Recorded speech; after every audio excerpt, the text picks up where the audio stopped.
Hi, I'm Katie, and this is Fae and Fables, a podcast hosted by mental health counselors who take a psych deep dive into your favorite fantasy and romantasy books.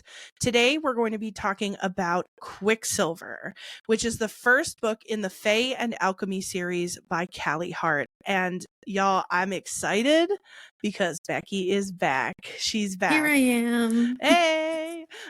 She has so kindly agreed to come back for another 2 episodes of Fae and Fables today, which is going to be our Quicksilver episode, and our next episode, Brimstone, which will be out on New Year's Eve, December 31st. So what a way to wrap up the year. With us, you're welcome. Yeah. A gift from us to you. Again, what better way?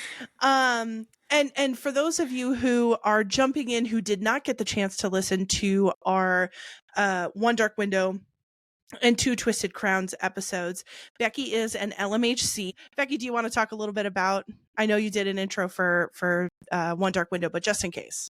Sure, yeah. So I have worked in community mental health. I'm also working in a college counseling center now. So a variety of experiences. Feel like I've seen a little bit of it all. And I'm just excited to be back again. We're ready to talk about this book. So that's all going to be, I think we're hilarious. So I think it's going to be a hilarious journey of wonderment and fantasy things. But before we do that, I do have to go through our beginning content disclaimers and spoiler warning things.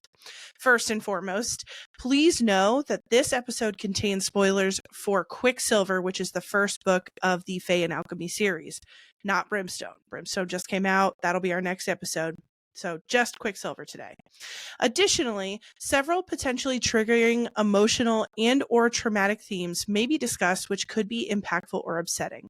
Further, we use adult language and themes while we discuss this book. So please take care of yourself and use caution if you are not in a space to engage with these conversations. It should be noted that this podcast is hosted by licensed mental health counselors, but it should not be used to diagnose, treat, or address any individual mental health concerns or conditions. The knowledge, opinions, and experiences that we express related to mental health are our own and should not be applied to treatment. This is just for fun. So if you feel like you need mental health treatment, please seek out your own individualized mental health care. And then our order of events this evening is similar to many of our other episodes, which is we're going to go through our rankings and ratings where we provide our star and chili pepper ratings for the book. We're going to do our plots and thoughts analysis. I'm going to lead us through the events of the book itself while Becky provides commentary on the psychology of the characters or things that she was reacting to or noticing along the way. We're going to have our tee-hee moments, which is just any time that we're Twitter-pated or like kicking our feeties or just feeling a stir. And then we're going to do our therapy deep dive where we're going to expand into real-world context based on what we explore within the book. And then we get to do future thoughts and theories together, which is something that we didn't get to do because I had already read, or no, we had both already read the One Dark Window. So we didn't get to do thoughts and theories. But now both Becky and I, well, admittedly, I'm a little bit into Brimstone, but I wrote down all my thoughts and theories before I even went into Brimstone. So I'm excited. As did I. Yeah, I'm excited we're going to get to do that together because truthfully, we don't know the answers yet. I'm not that far along. I don't know how far you are, but not very. Yeah. So we'll do that and then we'll do our final reminders. All of that said, Becky, would you like to give us your star and chili pepper ratings and just sort of your general reactions about the book, what you thought about it, why did you rate it the way that you did? So to be honest, if you asked me what my rating was about halfway through, it would not have been this high. I feel like, and granted, part of the problem is I was obsessed with the One Dark Window, Shepherd King duology. Like, I really liked those books. And this was my first fantasy read after reading those. So it was different from like that vibe where like, I feel like those books were just very intense and like, oh my gosh, like throughout the whole book versus it took a while for this book to build to that. Sure. And then when it did, I was like, oh, here we are. So I gave it a 4. Hell yeah. Because it did pick up some good steam. But the first like half of the book, I was like, yeah, this feels all right. I get it. Yep. I know what we're doing here. But then it got really good. So Okay. 4 for stars, chili peppers. So hear me out. I gave it a 3.5. Mm. However, when it's happening, I was like, this is a 5-star moment. Yes. Except there could have been more of it. Like, she a big book. And there was not very many scenes throughout. So the scenes themselves were a 5-star, but for book as a whole, I gave it a 3.5. Yes, I know exactly what you mean. It's like there's a balance between like the quality of scene versus the number of scenes. And it's Correct. like, and I had the same chili pepper rating. I had 3.5 for that reason. When the spice is happening, chef's kiss, 10 out of 10. Oh my God. The things that man says, wow. Wowie for 10,000 reasons. And I agree. Why are we not doing this more? Like, yeah, you're really good at talking about it and you're really good at doing it, characters. So why not? Let's let's capitalize on this. Could do more. Could do more. Could do more. Would do more. Would enjoy reading more. So I was in the same spot. 3.5 again for the quantity, but the quality was very high. And then I had for stars 4.5. I love this book. I read Quicksilver, and truthfully, you may be one of the few people in my life who has read Quicksilver. I've kind of like gone to everybody and been like, please somebody read Quicksilver. Please read it. And, you know, everybody's like got their TBRs and everyone's busy. So just people haven't gotten to it yet. And so I read it, I want to say like a year ago. And I kind of just got obsessed with it quietly because I was like, nobody to obsess about this with. And so I had a pretty good time throughout. The one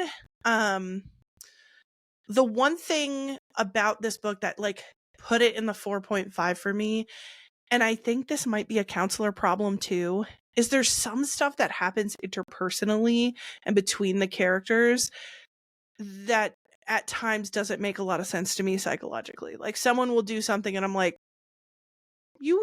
there wasn't like proper setup for you to be doing that. Or like, it's just like these moments or these internal dialogue moments where the character says something that in my opinion is a little nonsensical. And I'm like, but why? So that didn't turn me off from the book. But, you know, obviously I gave it a 4.5, but it was just like, I couldn't give it a full 5 in my opinion. I feel that. Yeah. Yeah. And you'll see in like my, like predictions and thoughts for what might happen in the next book, there's some of that similarity and like, I'm just confused.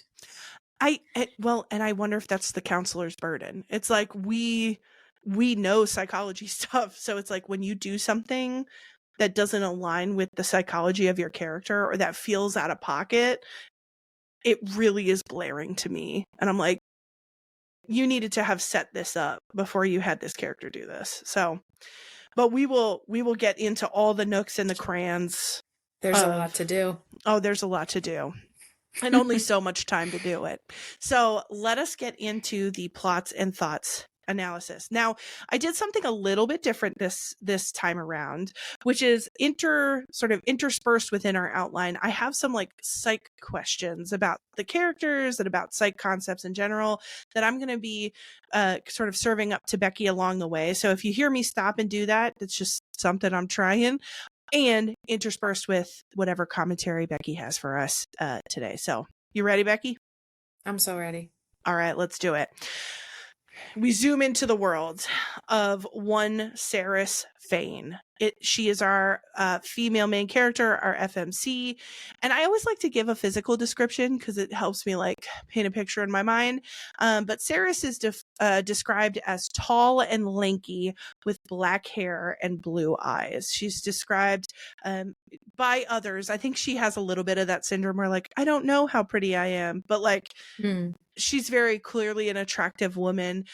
And I think looks a little bit thin or emaciated because she comes from a world where she's not getting adequate food and water resources. So a little like thin, a bit lanky, but widely understood to be sort of a striking woman. She lives in the third ward of a city called Silver City, which is in the country of Zilvaren and is ruled by Queen Madra. We're going to talk way more about Queen Madra later, but she's a lot. And Saeris lives with her brother Hayden, but not in a super secure living situation. She lives in the attic of a shop, essentially, that they're squatting in. They kind of jump from attic to attic, place to place. Simultaneous to this, sort of jumping around from place to place, she is also employed by a glassmith named Elroy. And that's really who's in her sphere at the start of this book. It's very focused on Hayden and Elroy. And that's because Saeris' father died when she was very young, and her mother was a sex worker in Silver City, but was murdered by one of her clients when she tried to get away from sex work. Her mother and Elroy used to make and deliver illegal weapons in a resistance against Queen Madra, but when Saeris' mother died, Elroy really popped his balloon. He was in love with her, really popped his balloon, and now he stays out of trouble. And really, Hayden, I think both Hayden and Saeris would be categorized as sort of troublemakers at the start of this. I agree. Yeah, and mostly because Saeris has to keep both herself and Hayden alive in a ward that is quite unforgiving. Queen Madra sort of ekes out resources like food and water, but people are having to do a lot of things like thieving and murdering and illegal activity to even get things like water. So Saeris acts as a thief from the start of the book, but it's not out of a desire to be a thief. It's out of a lack of resources. It's kind of be a thief or die. And what's interesting about Saeris is that she has a bit of an ability that she ignores, but that we see from the very start. Saeris, when we meet her, is stealing a metal gauntlet from a city guard, and we learn that she can hear the metal talking to her, which is not something I've ever heard someone being able to do. So we could see from the start she's got a little something going on, but I feel like in the classic, I don't know, FMC fantasy thing, she's like, the metal talks to me, but shut up, metal, I don't want to listen to you. I'm I've just ignored it for years. It's just this silly little quirk that I have. What are you talking about, girl? You could talk to metal? Would that not help with the thieving? What? So just suppress that. Yeah, she's like, I don't want to get into that. Not here, not now. And we are like, okay, girl. Okay, pop off. And what we learn later is that she is an alchemist. In fact, she may be the very last alchemist. And we're going to get way more into the alchemist thing later, but suffice to say, she can talk to metal. Metal talks back. She makes it away from the guard, but it becomes clear very quickly that stealing the gauntlet is very risky. And Saeris has a little satchel on, and she's walking through the town. She's like, I gotta sell this gauntlet. I can't have this on my person for very long. And she sees Hayden, her brother, outside of the House of Kala, which is this kind of den of iniquity, just people gambling and brawling and doing all kinds of sexy shit in there. And so Hayden is tossed out onto the street because he likes to gamble, but he's not very good at it.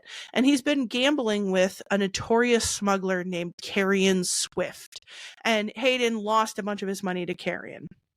So Saeris goes up to Carrion, who, by the way, she slept with one time.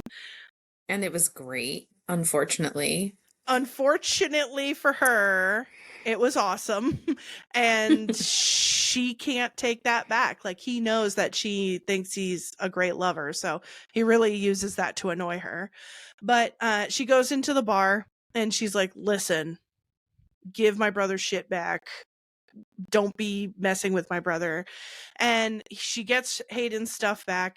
And while she's in there working this out, she's told Hayden, take my satchel, stay outside. Another questionable decision. Give your satchel to your little brother. tell him to stay there. Who has a gambling problem and seems problematic. Sure. Yeah, do that. Do that. So I know this is going to be really surprising, but when Saeris comes out of that bar, Hayden's gone. He hasn't done what she's asked him to do because he's her little brother. And when do they ever? I do have a little brother, so I'm pulling from experience here. Real life experience. Real life experience of having a sibling when you're like, can you just do this for me, please? When does that ever, half the time. It's a 50-50 shot. So she's like, oh, fuck. He's gone somewhere. And she runs around. She finds him surrounded by guards. And she fights really well against these guards. She even kills a couple of them. But ultimately, they capture her and take her to Queen Madra. And there's a guy named Captain Heron who does this. He takes her to Queen Madra. So there's a lot of stuff that unfolds after this point, obviously. But I want to pause for a second and acknowledge that Saeris is growing up in a context where she is experiencing abject poverty and has very little resources to water or very little access to resources, including things like water and food. And the Zilvaren, and the Silver City is quite arid. It's like a desert climate. So water is just, it's so necessary, and it's so not available in the right quantities or in the right way. And this is purposeful. Queen Madra hoards water and sort of doles it out as she sees fit. So how do you think this impacts Saeris in regards to this poverty that she's experiencing? And what have you experienced clinically when someone is struggling to meet basic needs like food, water, shelter, that kind of stuff? Well, I think what we see with Saeris is she becomes really skillful in getting her needs met. And I think that we see that in a clinical setting as well, of whether the skills that people learn are things that are considered maladaptive or things that are accepted within society, depending on what they might need and what the basic needs are that they're trying to have met, whether it be safety or shelter or whatever the case may be, right? Like, people learn ways to get those needs met. And for Saeris, she is thieving good? No. Can it get you killed? Yeah. And she learned to be really good at it so that she could get her needs met. And so I feel like we see that come up a lot of ways in people's lives where I get it. I get why you live that way. I get why you've done the things that you've done because you were just trying to survive.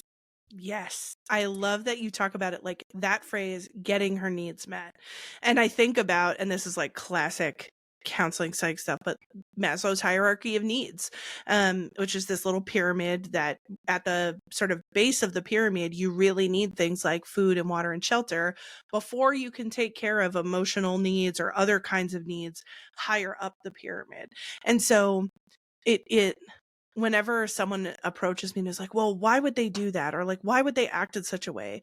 Most people have reasons. And if you're experiencing poverty, there might be something that to someone else looks to be maladaptive, but, or sort of quote unquote poor choice, but is actually a choice that's made out of necessity. So before someone goes judging, why is someone making this choice or feeling like it's just a moral thing, being able to look at the environment and say, no, what's leading to you to this? Well, and I think even when further on in the book, she describes a little bit more of her mom's experience with sex working and what their lives were like and why she chose to do that and how it like gave them access to things, right? And so I think even in the way that she describes like the work that her mom did, which unfortunately led to her eventual death, but also like because it was so dangerous, but also like that's what she needed to do to provide for her family. And so again, people get very judgmental about paths that people choose and like decisions that they make. And again, like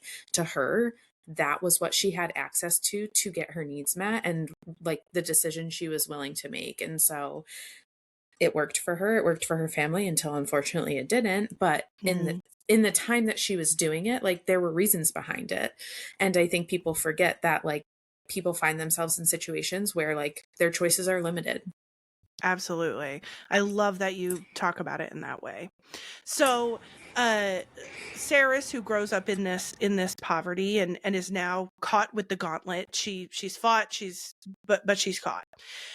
She's brought to Queen Madra in a lavish castle in what's called the Hall of Mirrors. And Madra tells Heron pretty quickly to kill Saeris, and to do it slowly and painfully. She calls the screams music. So we could see pretty quickly that Madra's some kind of psychopathic, sociopathic tendency there. She also, to further hurt Saeris, tells her that she's going to exterminate everyone in the third ward for her thievery. And this devastates Saeris. I think in a more of a way than just her own death. She's more concerned about the fact that Hayden and Elroy, even Carrion, everybody who's in third, who's just trying to make ends meet, is going to have this consequence brought against her or against her people.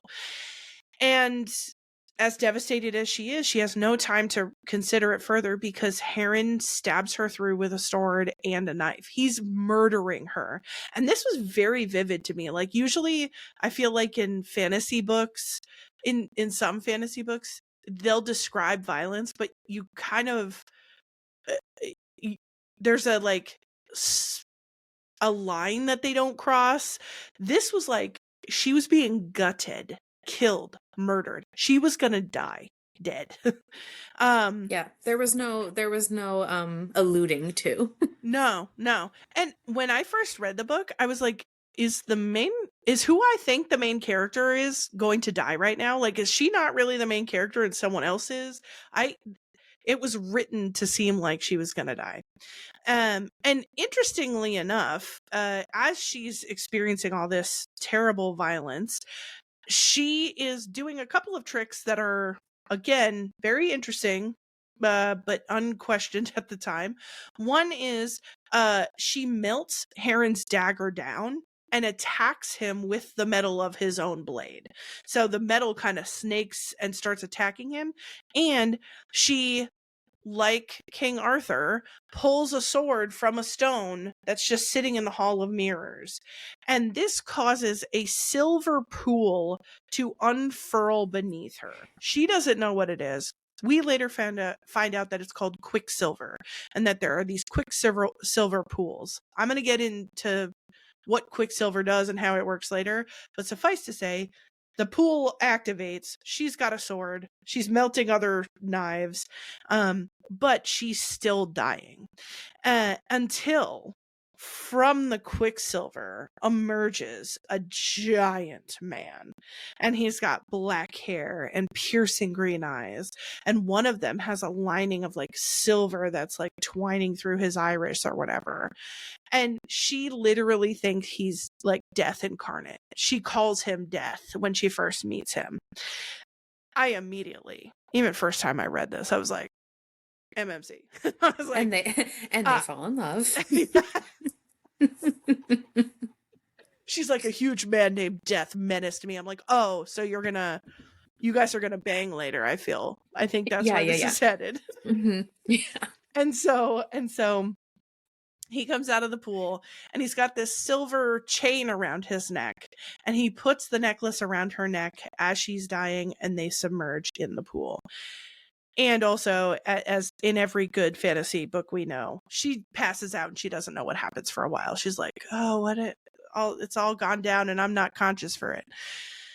Next time she comes to, she is in a very cushy, comfy bed, which she has never experienced in her life. In what she learns is the winter city of, and I'm going to try my best, Yvelia. I'm going to do my best. I'm so sorry pronunciation-wise, but that's where my head went. And what she learns ultimately is that this is where the Fae are. Up until this point, the Fae were talked about this mystical race of people, and they were not talked about kindly either. They were these horrible children's tales that you would tell to scare kids. But she's being watched over by a Fae woman named Everlane. And Everlane's kind of nice. So she's skeptical at first, and doesn't quite know what's going on, but Everlane's nice enough, and she learns that the Fae are real, that all of the terrible things she's learned are not quite as they seem. It's not a race of beings without problems or without malice, but not these monsters that she's learned they were. And so unfolds a series of things where we learn a lot about the world of Yvelia and the Fae. I think it's important to learn a little bit about the Quicksilver before we go into these next events. So I'm going to give you a little like tutorial on Quicksilver. One, it's a metal that has some kind of sentience. It can talk, it knows what's going on, but it talks in such a way that only alchemists can hear the Quicksilver. It can be imbued into things. So you could put it like in a ring or in a sword. It can be added to things, or it can be used in pools to travel between realms or different other Quicksilver pools. But if you go into a Quicksilver pool without protection, you can go mad from the voices that are coming out of the Quicksilver. So, alchemists really were responsible for making these things called relics that could be imbued with Quicksilver to protect against the Quicksilver pools. And because they had the ability to talk to Quicksilver, they also had the ability to transmute it between liquid and solid form. Now, that's kind of a list of things that we learn along the way, but it should be noted that a lot of how the alchemists work is much a mystery, because Saeris is the last known alchemist. They have been either murdered or trapped in other realms by Queen Madra, who stilled all the Quicksilver pools that anybody knows about. So and they don't even know how she did it. They don't know how she stilled the Quicksilver pools. She's also a human, and she's lived for like 1,000 years. They don't know how she's doing that. She's gotten her hands on some magic that nobody knows. Some voodoo. Yeah, she's sipping some kind of Kool-Aid we don't understand, and she's been able to still these Quicksilver pools. And because alchemists would travel between realms or between pools, so many of them got lost or trapped somewhere else, and we don't know where they are. And also, Saeris does not know that she's an alchemist, but is like kind of starting to piece it together, because the Fae are like, this is what you are. And she's like, no, I'm not. I don't know what that means. Oh my God. Metal talks to me, but whatever. In the classic, so like everybody's like, yeah, go ahead. Yeah, she's just really finding out a lot. A lot is happening. Oh yeah. And like, again, it's that classic, like, I'm a magical person, but I'm going to deny it until I can't anymore. But I will say the Fae around her, like, don't ever take her shit. They're like, you are an alchemist, so figure it out. Yeah, like, that's what you are, so that's what's going to happen now. So eventually Saeris is presented to the king of Yvelia, who is King Belicon. Boo, King Belicon. Yep. Also bad. Your face, you're like, sucks. He sucks. He just sucks. But he's also Everlane's dad, so you know, it's hard because we like Everlane. And she's wonderful. She's lovely. Everlane's lovely. We have no problems with Everlane. We have so many problems with King Belicon. And she tries to talk to King Belicon and be like, listen, can you please bring me back to Silver City? Because she thinks everybody's getting murdered. So she's like, I have to get Hayden. I have to get Elroy.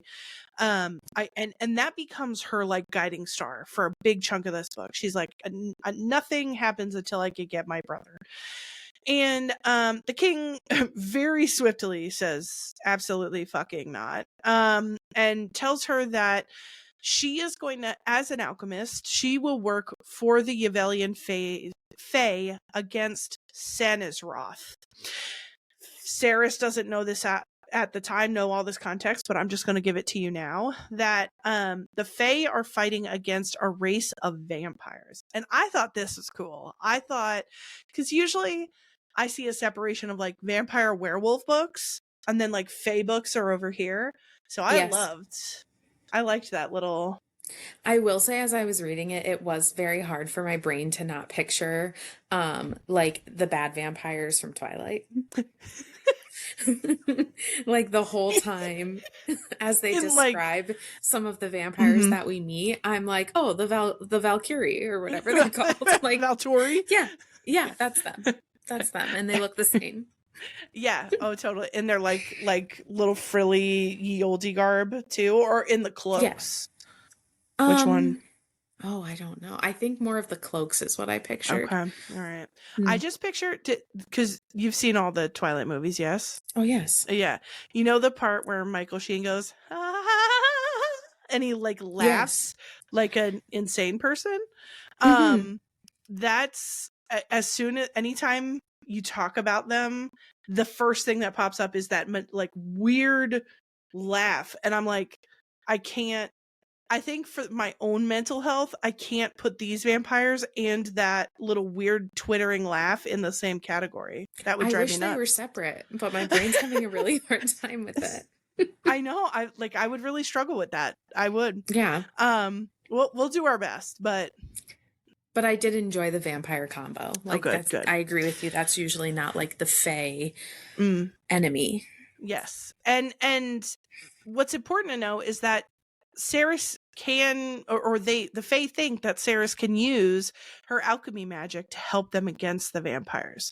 She can imbue that Quicksilver to make relics against the vampires, to make weaponry against the vampires, and because she could travel between places, it's a power that the king supposedly wants to use to win the war. I'll talk again more about the vampires later. I feel like I had to deliver lore in little blurbs, otherwise we'd be here forever. So agreed. I'll talk more about the vamps later, but suffice to say, they are the quote unquote bad guys for the purposes of this tale, and the king's like, you're gonna use your alchemy magic to fight them. And then the king's men drag in a feral beast of a man who Saeris recognizes all of a sudden from that pool, that death man. And we find out that his name is Kingfisher, often called Fisher. And he is really unique because, and again, you find this throughout the book later on, but I'll tell you now. He's unique because he is infected with Quicksilver, which is not really something that happens. Like I said, usually when the Quicksilver kind of invades your body, you die because you can't handle the voices. But the Quicksilver is bonded to his life because he went into the Quicksilver as a child without a relic. And it speaks into his mind and is chipping away at his sanity. But his mother made him a necklace that protects against the Quicksilver. And the reason he's so feral is because he took the necklace off to give it to Saeris when they came through the pool. And so he's like frothing at the mouth or whatever. And instead of giving him his necklace back, the king took the necklace from him and now has it. And the king, we know, I think pretty early on, but like we don't get the full extent till later. The king just really wants to kill him and make a show of it. And that's why he doesn't give him his necklace back. Like, I just want to be like, dude, give him his necklace. Like, yeah, like move on. Yeah, like seriously, bro. Give him his necklace. But the king won't, and he's like, I'm going to kill him. And then Renfris, who's one of the king's generals, and turns out one of Fisher's best friends, comes in and says, listen, instead of like wasting a life here, why don't we put the necklace back on and we can use him in the war to fight? Because Kingfisher has some very powerful shadow magic that like really fucks up those vampires. The king likes the show, but he reluctantly is like, yeah, okay, fine.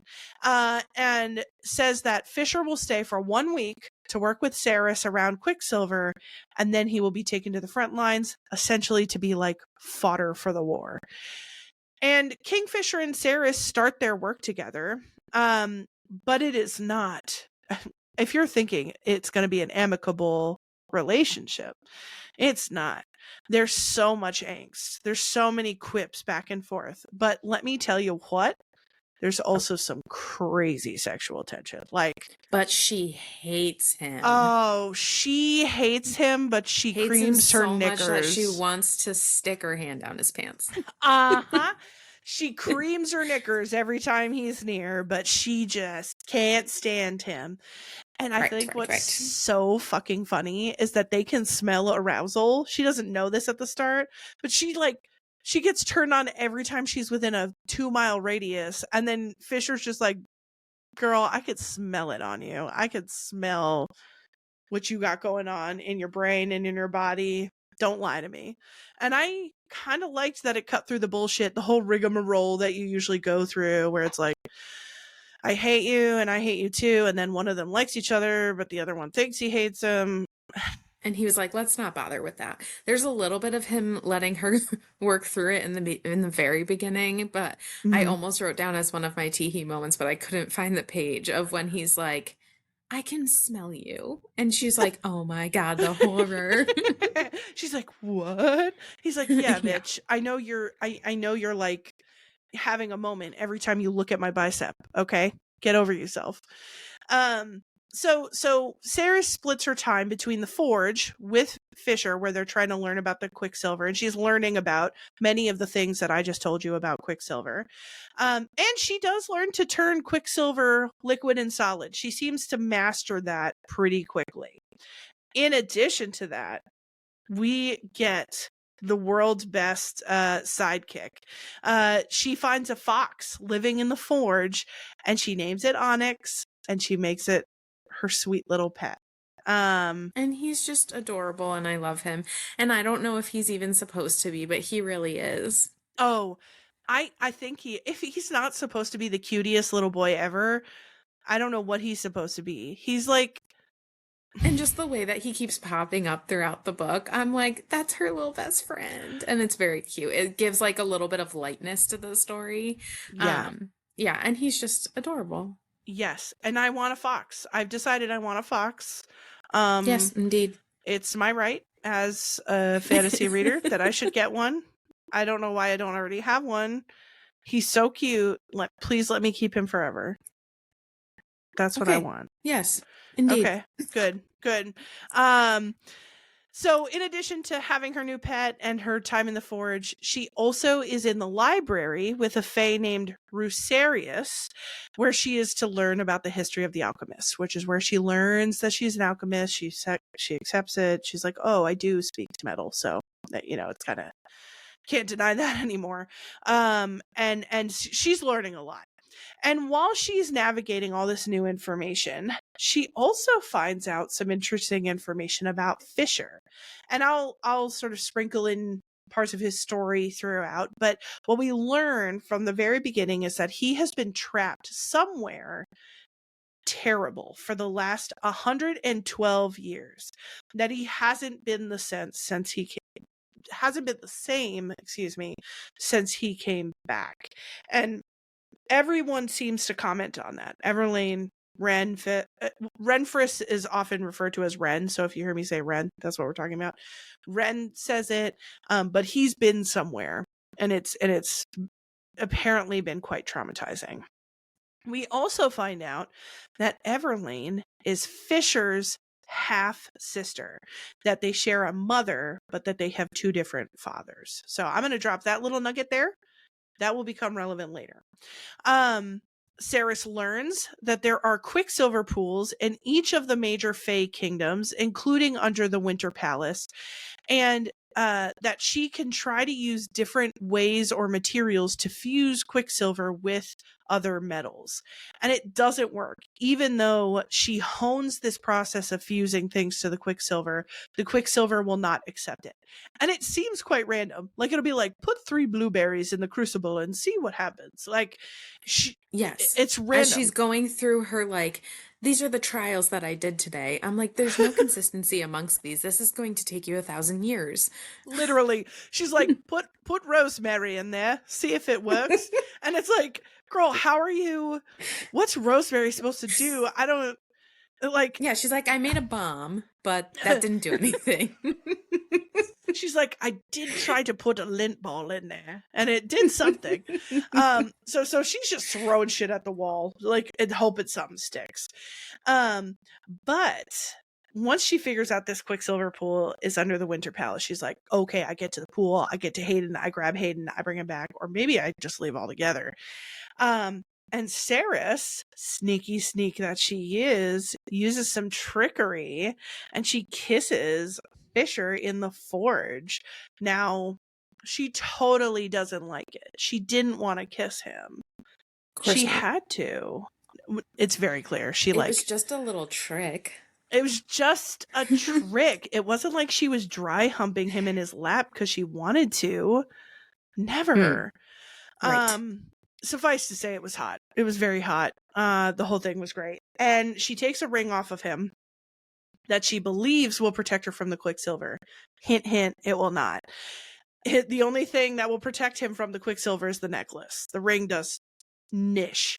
And so after their kiss, Saeris sprints for the Quicksilver. She grabs her bag with the fox inside. She's gonna bring the fox to the desert. I'm like, you leave this poor winter fox alone. And she runs down to the Quicksilver. And at some point, because she knows it's in the basement somewhere, it just starts talking to her, and it wants her. It's like, get over here, we want to see you. And so it's creepy like that too. We want to see you. And she finds it. She finds the Quicksilver pool. It's talking. The fox hates the pool. Fox is like freaking out. I think he ditches her too. Oh, ditches her hard. And she's like, I picture like she's about to put her like one little tootie into the Quicksilver. Indeed. And she's about to do it, and who should roll up but Fisher? And he's pissed because he knew the moment she took the ring off of him, he knew what something was afoot. So he is furious. But she says to him, I'm never giving up on my brother. You could fuck off for all I care. I'm never going to stop going for this. So they make a deal. He will go back to Zilvaren, and he will do his best to get her brother. He will give a good faith best attempt to get her brother. And in exchange, she says she'll do whatever he needs her to do and obey his orders. And she doesn't realize this at the time, but we fantasy girlies know 2 things about the Fae. Never make deals with the Fae, and never drink the Fae wine. But she does it anyway and agrees. And I just feel like this whole moment, I was like, from the minute that she was like, and then I'm running, I was like, what are you doing? Like, you have not been at the Winter Palace long enough to actually like have your wits about you and like have a thought out plan, even though you think you do. And shocker, you're horribly wrong. So I was like, could you maybe give it a day? Like, take some time to actually figure your shit out before you just take off. Like, I was like, the timing of this is so poorly planned. Like, I don't know. Why did you think this was going to work? He has magic. You don't. Like, you don't think he's smarter than you? That's crazy. You're learning that he's like thousands of years old. Yeah. Okay. And also, like, you are a thief from Zilvaren. You have survived by your wits and by your brash ability to thieve and to scheme. Why wouldn't you maybe wait until you had a moment to yourself? Like, go back to your room, do a little escape plan where like you get at least a head start. Also, figure out if the ring is going to help you at all. Now, in fairness to her, Fisher at some point had said that Belicon thought the ring was helpful. So Fisher has this way of talking. It's sort of like doublespeak where he's never lying, but he's deceiving. And so he made her think the ring was going to work. But if you're going to carry forward with this plan and you really want it to work, why don't you pick a time and a place where you give yourself the best likelihood of a positive outcome? You've just sort of, this feels like you're putting rosemary in the crucible, you know? Like you're just throwing shit at the wall and hoping for the best. And like, that's not the way you get to your brother, unfortunately. Yeah. So I was just like, horrible plan. Do better next time. Oh, agreed. But Fisher goes, as he said he would. He goes and he gives it his best effort to find her brother. And when he comes back, he does not have Hayden. He has Carrion fucking Swift. Saeris is furious. But Carrion smelled like her, 'cause they done fucked. And when Fisher found him, he said that he was Hayden Fane. And Carrion says that he was doing it to protect Hayden at the time. But now Fisher, that's all the information Fisher has. You smell like Saeris. You say you're Hayden Fane. And she is furious. And Carrion's also an asshole. So were you actually trying to be helpful or not? And I also, my sweet little naive innocent brain did not do the whole like, oh, he smells you because of sex. I was like, oh, is it because you can smell her blood and maybe Carrion's secretly her brother? And then I was like, no, it's the sex. Yes, okay, got it. So I thought there was like going to be this horrifying weird secret. Oh my god, that would be terrible. And I was like, what a plot twist that would be, huh? Carrion is not her secret brother. They just had sex. They had the sex.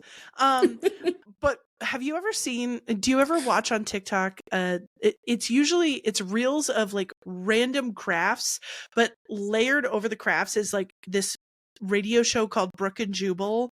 You ever like Brook and Jubal in the morning? They do this segment called the Second Date Update, where, and I feel like they're not a sponsor. I feel like I'm doing a plug for them right now. I just enjoy it. It's called the Second Date Update. If you go on a first date with someone and then let's say you had a really good time, but they don't reach back out to you, you can call Brook and Jubal and say, hey, can you call this person and get the scoop on why they won't go on a second date with me? And meanwhile, the person's listening to the conversation that Brook and Jubal are having with the other person. Yeah, it's great. It's great. But in one of these episodes, the girl figured out, she was like, I think we might be cousins. Like after they had hooked up.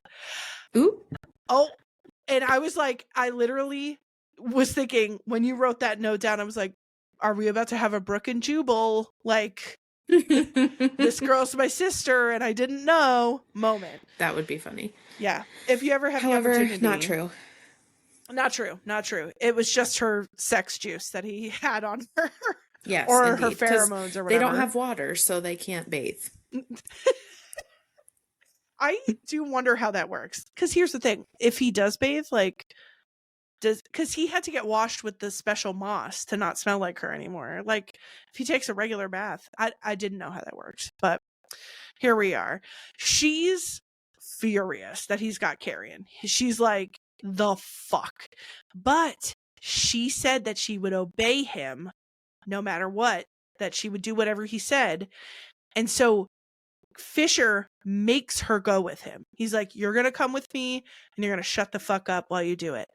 And it's like, as a person who values autonomy, as one of the principal values of counseling being autonomy, this was very offensive to me. I was like, how dare you do this? Yes. But he does. And Fisher makes a bold move. He takes Saeris and Carrion away from the castle, sneaks them out, all of them out of the castle, and they hit the road. Poor Carrion is like knocked out and like slung over the saddle, just like bomping around. And Saeris is mad, but she can't do anything about any of this because she's just being told what to do. And he's using their agreement to force Saeris to follow him and to go to an inn where they meet up with Ren. Fisher eventually makes a shadow gate to transport them out, and they go to his homeland, Kalish. This is where Fisher's originally from, and fun fact, he is technically the Lord of Kalish. And this is where I'm going to give you some big facts about Fisher's past that we get bits and pieces about along the way, but we're just going to go dissertation about it. We're just going to tell you what it is.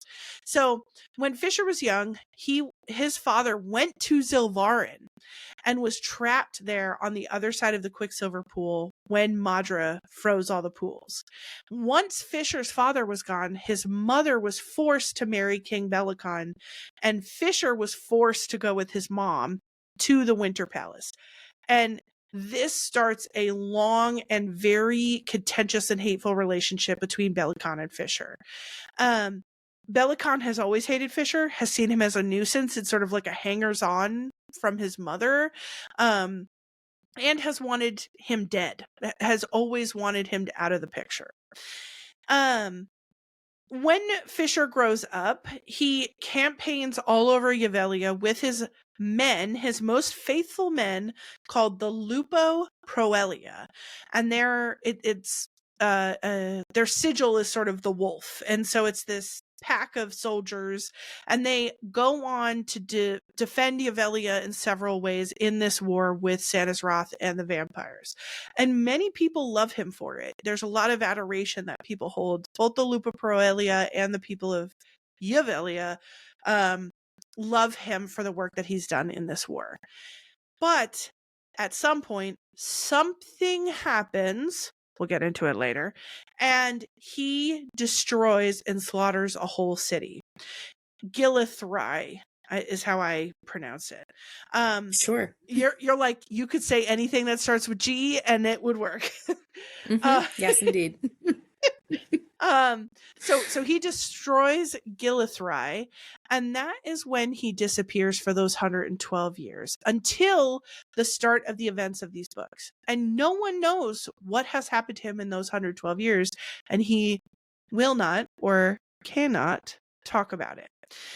And before we move forward with the plot points, I wanted to sort of stop in this moment and recognize that at the beginning of the book, Fisher is pretty awful to Saeris and to everyone else. And people comment on the fact that he is not acting like himself. They're trying to have patience with him and trying to be loving toward him, but they're trying to contend with who he is now as opposed to who he was 112 years ago. What kind of defenses do you see Fisher use at the beginning of the book, and how are the tactics he uses reflected in some of the defenses we see people in the counseling space use? So I think the defense that I see him using most often is this like nastiness, right? And I think it stems from he is holding so much guilt about the role he played in this terrible thing that happened. That caused him to be trapped for 112 years, which we learn more about. But that whole situation, he feels like he failed his people. He's not deserving of them.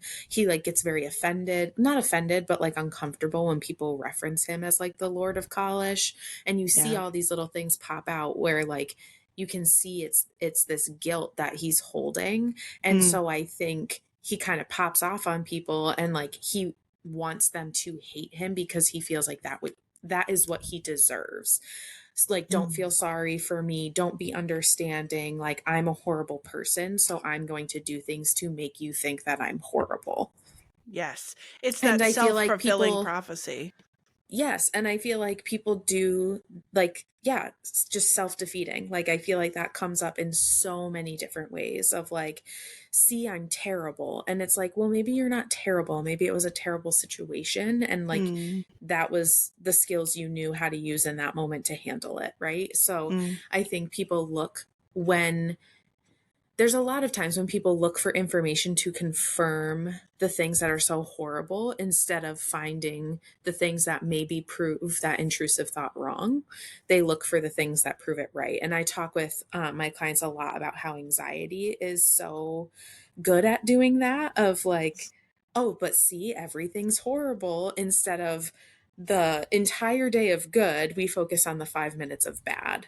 Yeah. But I think Fisher has his own way of doing that. And it's like, see how horrible I am? And people are like, oh, yeah, I guess you are kind of horrible. And he's like, thank you. It's that validation of it, it's the self-flagellation. It's like it's better that I be portrayed this way because it assuages that I need somehow some kind of punishment for everything that's happened. And I think too, it's an important conversation around separating out the behavior from personhood.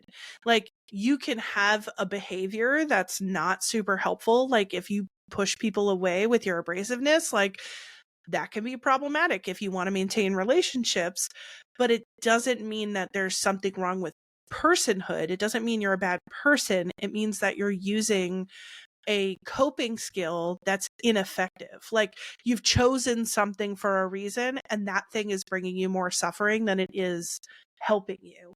And so when we can reframe it that way, we can start to examine it without being like, oh, because I did this, I'm terrible. Mm-hmm. Yeah. Which he does throughout the whole book. Like, Oh, actually, I want you all to hate me. And it's like, well, chill out. And they all try to be like, like, we give him grace because he's so wonder, like Everlane and Ren do a lot of that, of trying to, like, when Saeris is like, why is he so awful? And they're like, he's not. And then he's like, no, I am. And you should think I am. And he's so, like, broody. yeah. Oh, yeah. Except, like, as soon as he, like, was nice to that, like, little fire sprite servant archer, like, I was like, boy, you are covering up trauma. Like, there it is. There it is. There's you. Like, and that's such a counselor moment too. It's like, I gotcha. Like, caught you doing something nice. I love those moments. And I love pointing them out loud in the counseling space. Me too. Oh, I live. And I think it's the best moment when a client knows that I've got them in a sticky wicket, where, like, they recognize, like, what they just said, and they're like, shit. And I'm like, what do you think I'm going to say? Yes. Yeah. We love to challenge you.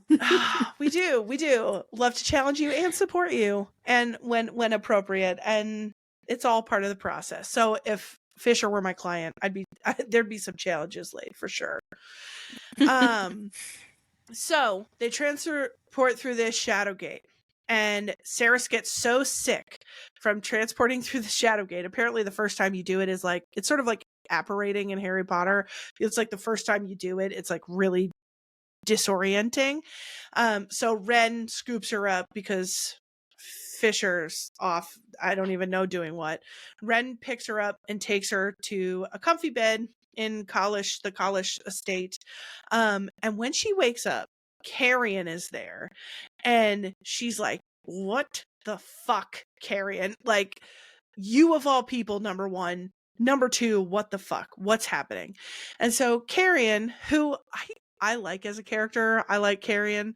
It built. Initially I didn't, but then I think around now, maybe a little further out, but, like, I did find him as some, like, comedic relief. Oh, I do too. And I think he's perceptive. He's the guy who, like, every here and again is like, did we not notice this? Like, and everyone's like, that's a really good fucking point, Carrion. Like, okay. So I like him. But Carrion tells her, before she totally loses the plot, that when she was taken, he set up Hayden in the 7th ward, which is a much better ward in the Silver City, with a good job and an apartment. He's like, listen, I took care of your brother, because he's a very prolific smuggler within the Silver City and has accrued some wealth. We learned some other things about Carrion later on, but he has the power to help Hayden. He puts him in Ward 7. He's got a good job.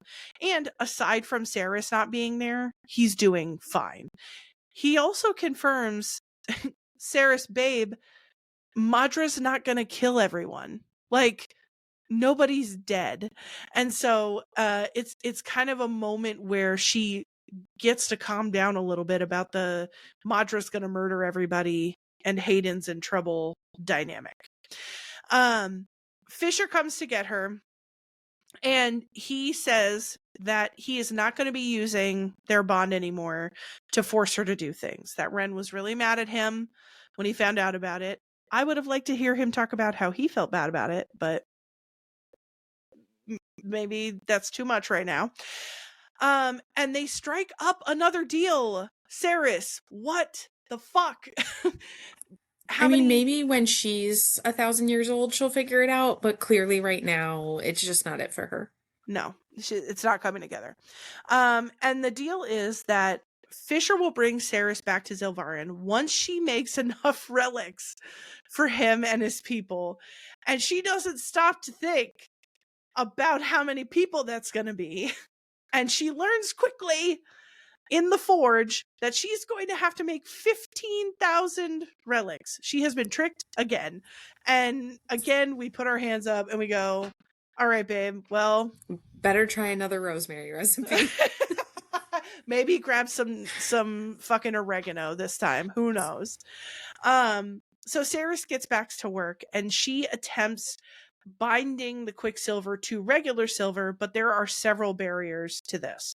One, as we said, the mixtures are so random, but nothing's working. Two, she has a tiny bit of Quicksilver and a tiny bit of silver that she's working with because silver is heavily guarded within Zilvaren. Interesting, huh? That silver would be, or not Zilvaren, excuse me, Yvelia.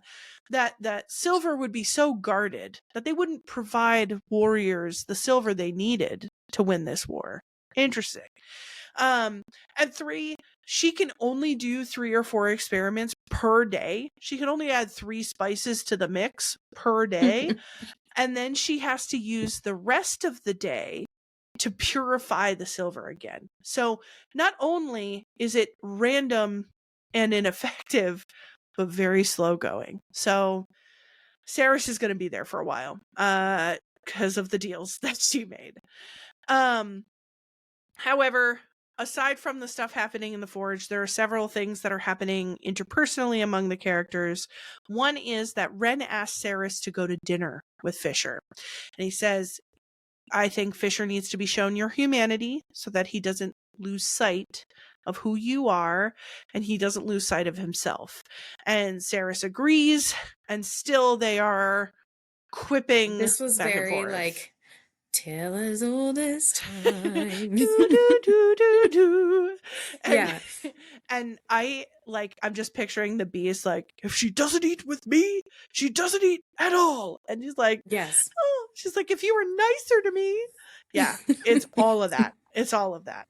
And they're quipping back and forth. They're having witty repartee. They're like, when they're like, I'm so mad at you, but they're getting closer and closer together in all their anger. Indeed. And he could smell her arousal, even though she doesn't fucking know that.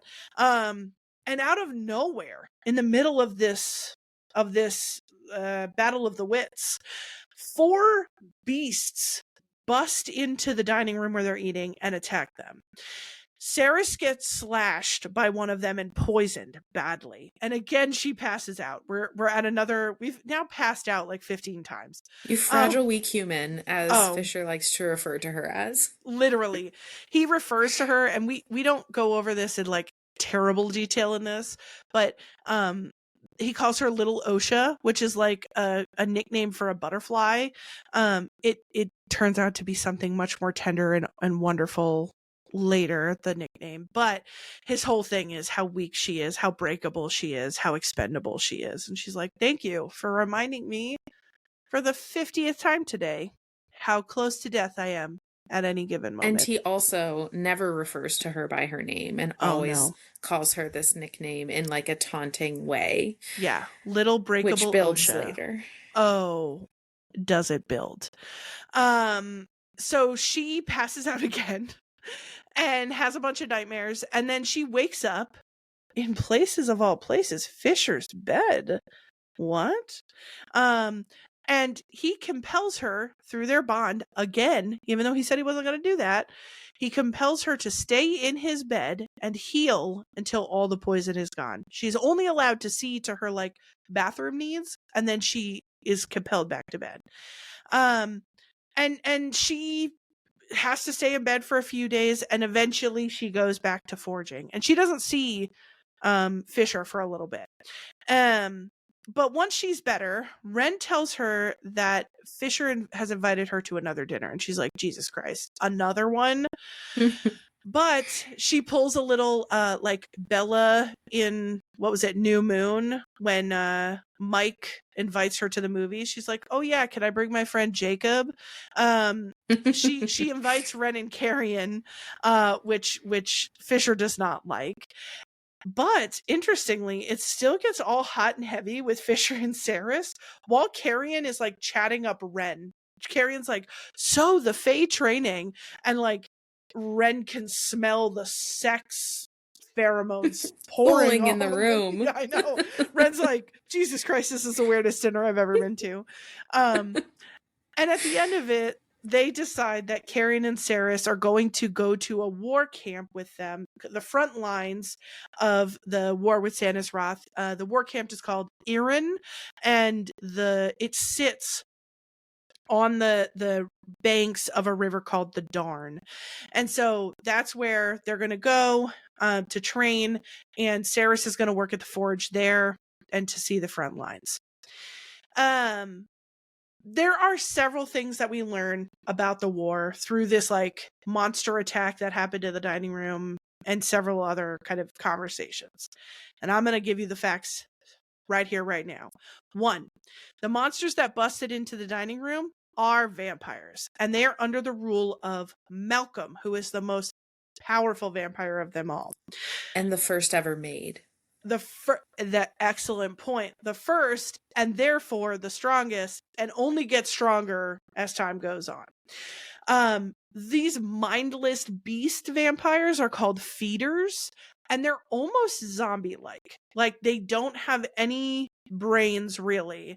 They're deteriorating, and all they know is, like, kill and feast on the flesh of the living.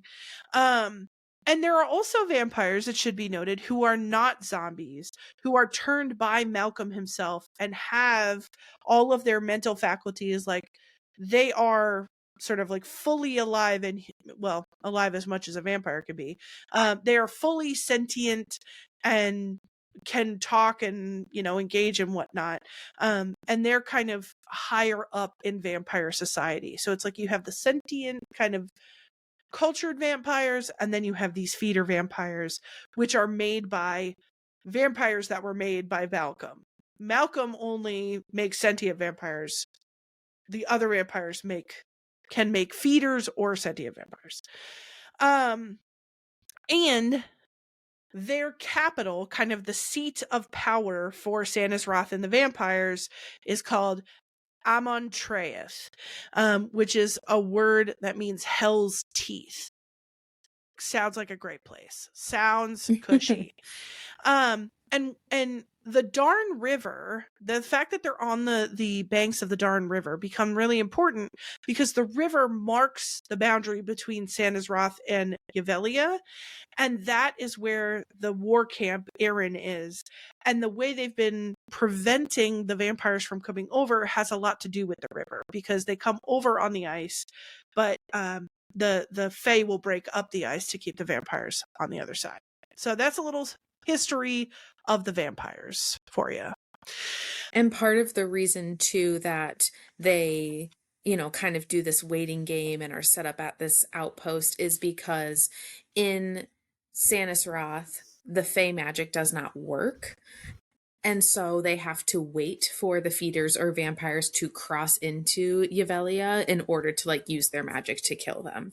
So excellent they're point. Very strategically placed right near the boundary of that. Yes, very, very good point. It kind of keeps them at a stalemate. Like, the vamps can never get past the Fae, but the Fae can't push any further. And so they just sort of wait until the feeders come across. And because Malcolm is so powerful and can make feeders all the time from the dead that come out of these conflicts, it's like, when does it stop? That's really what the problem is. And the war camp they reference has been there for centuries at this point. Yeah, this conflict's been going on for a long time. So Carrion and Saeris decide to train with Ren. And he kicks their ass because they're humans and he's Fae. Like, well, they're humans and he's Fae. This is what we know at this point. And so he's just kicking their butts. But simultaneous to this training montage is things that are heating up between Fisher and Saeris. We're starting to break down some of these I hate you boundaries and like I only ever want to fight with you boundaries, because neither one of them could seem to stay away from the other for any extended period of time, and they are pining for each other. They are simps for each other. They at one point share like a very sexy kiss in Fisher's tent, but Fisher runs away, which is his like favorite game. Like, I'm going to do something that makes me feel vulnerable and then I'm going to run away. And when he runs, Saeris is like, fuck this, I'm leaving this tent too. So she goes out and everybody's headed toward this meeting room where clearly something's going on. Or some conversation is happening among the soldiers at Erin. And when Saeris walks into the meeting room, a Fae female named Danya demands that Fisher explains why he disappeared after the destruction of Gilithry, and he says he can't tell them. And Danya pops off and goes to cut him with her sword. And it again, any fantasy girly knows what's going to happen next. His sweet lover girl just can't stand for that. She can't. She cannot. So without meaning to, Saeris puts out her hand. She's like, stop. And Danya's sword shreds into 1,000 shards and like flies into the side of the wall of this building. And everyone at camp goes, oh no, an alchemist. And then Fisher goes, she's mine, because that's what he's supposed to do at this point. So now cat's out of the bag. Cat's out of the bag. We got an alchemist on the team. Fisher claimed her as his, which means something emotionally that nobody's going to acknowledge. And here we are. But Danya's pissed. And it looks like all hell's about to break loose, like in the room in general. But suddenly they get word of a feeder attack. Very convenient. Very convenient. Yes, indeed. So all the Fae are like, humans, you stay here, meaning Saeris and Carrion. And everybody leaves. But Carrion's like, we're not staying here, right? Like, and Saeris is like, we can go. And he's like, yeah, we should totally help. And she's like, okay. So they go out. They see the horde of feeders on the banks of the Darn, on the Sanazroth side. And the Fae fight back with icebreakers. And the feeders who can't swim start falling into the river and drowning. And there are fire wielders like Ren who melt the ice. And little Saeris and Carrion, they grab little hammers and they just start busting up ice as best they can. Like, there's like huge feats of like magical ice busting happening, and they've got like little hammers and they're like ting ting ting ting ting ting. It was the picture of it was quite funny in the book of like, she was like, I know we're doing nothing and at least I can say I tried.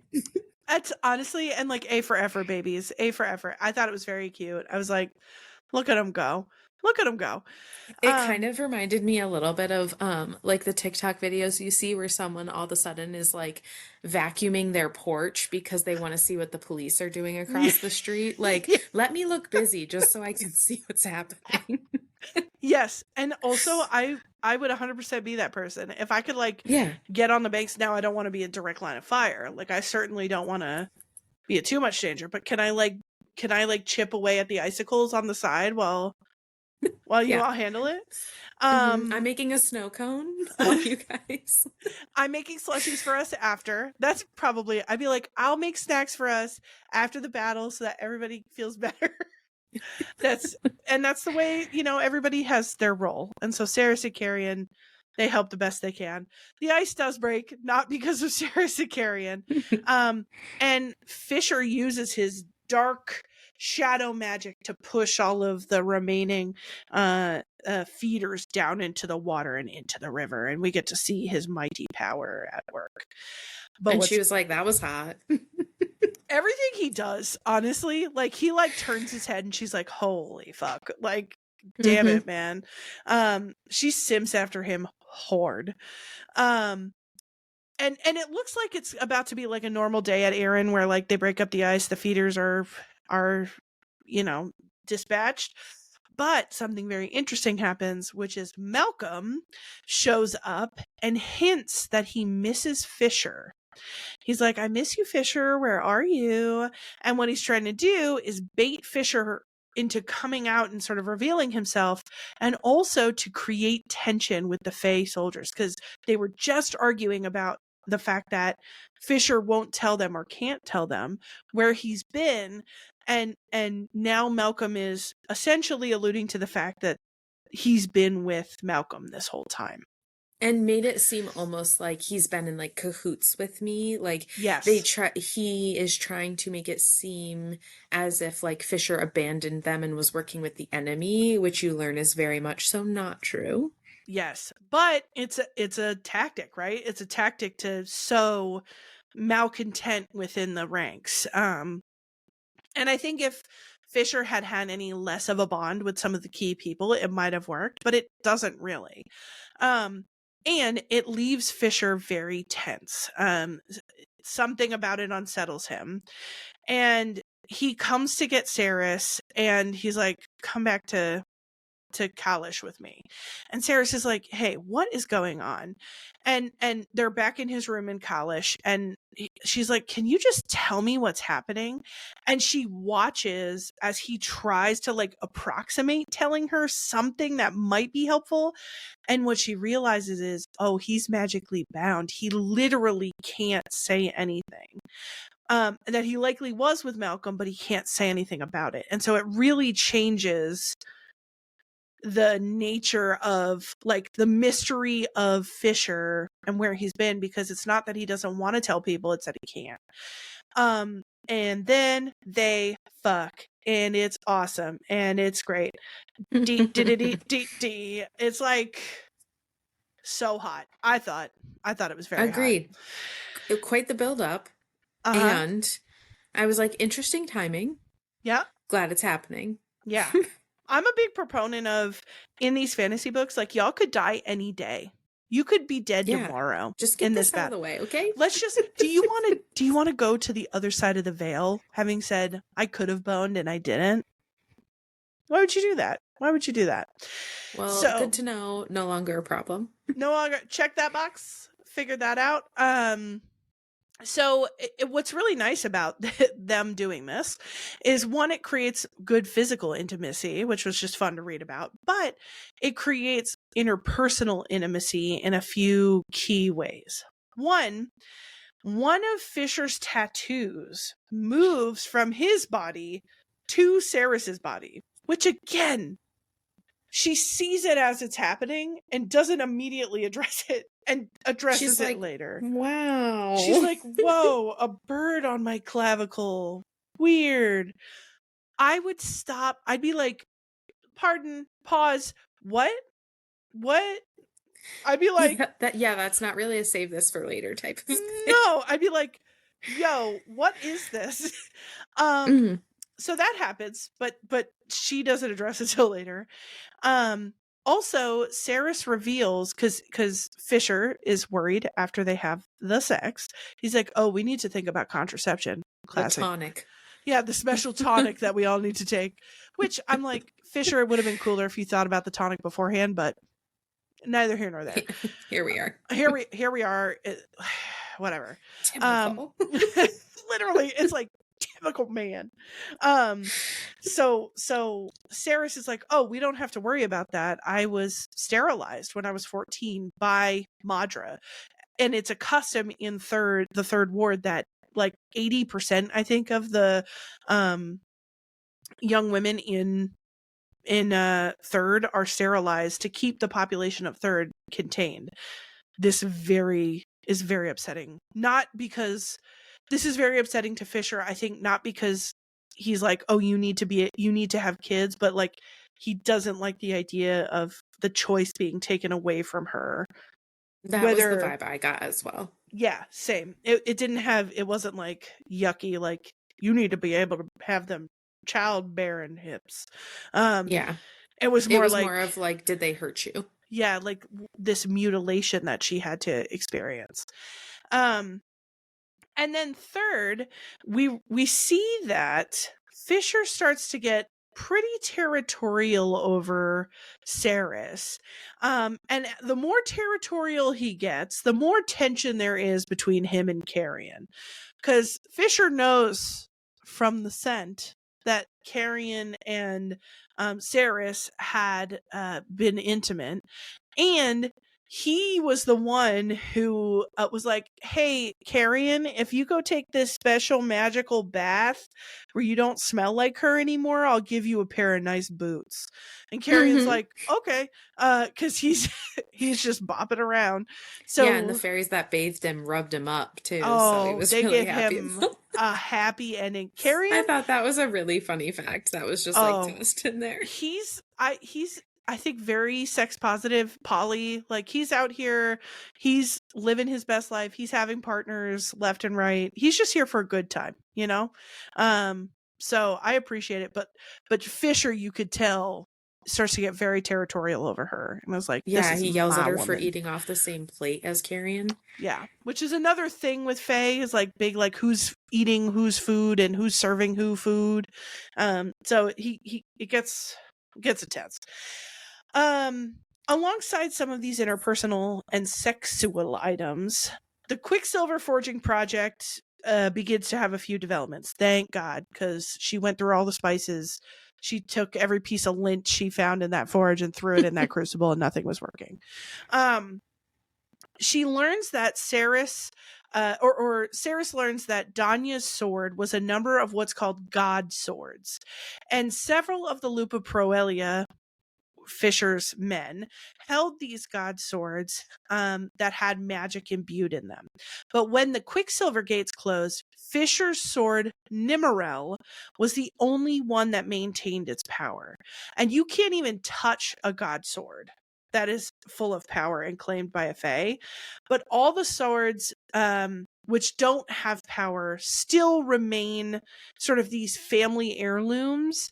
And that's why when Saeris breaks up that sword, it's such a big deal, because to Danya, it's like her sword. It's a relic or a item of her family lineage, and it was this god sword, so it's this very like honored thing.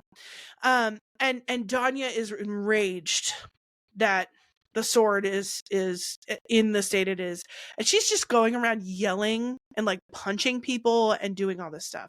And I wanted to pause here because I don't know if you felt this way, or this guy was like in your face kind of on the counselor level, but there was something about Danya's character that I really struggle with. At this point in the story, there are very few female characters that are playing a consistent and significant role.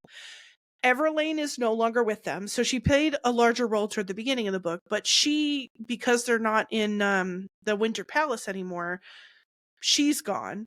There's a healer named Taelena, but we see her very little. We hear about her, that she's healing someone, but we're not in interactions with her a lot. Same thing goes for Madra. We know Madra exists. We've met her, but she's not playing an active role. And every other warrior in this camp, everyone else we meet is male. Danya is the only, I want to say the only female Lupo Paralia, or the only visible female Lupo Paralia. We don't meet any other members of the crew or soldiers who are female. And it's striking to me that she is furious or brash to the point of ridiculousness. Like even Saeris points out how ridiculous she is in her like rage and the way that she behaves. Part of me feels like, okay, woman showing rage, like I like when people buck expectations. But there's another part of me that really hates how she's depicted as anger to the point of insensibility. Now she's being made ridiculous, and she's not acting in a thoughtful, like, you could be rageful and thoughtful, and like she's just popping off, and it's almost like everybody's rolling their eyes at her. So Yes. I was curious, what do you think of this depiction of female anger and others in the story, and how do you see women navigating anger in clinical spaces?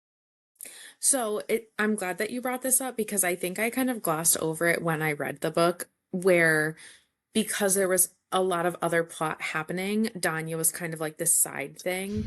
But I also think it was supposed to be written that way. And now that you're like bringing attention to it, I'm like, I don't know if I love that.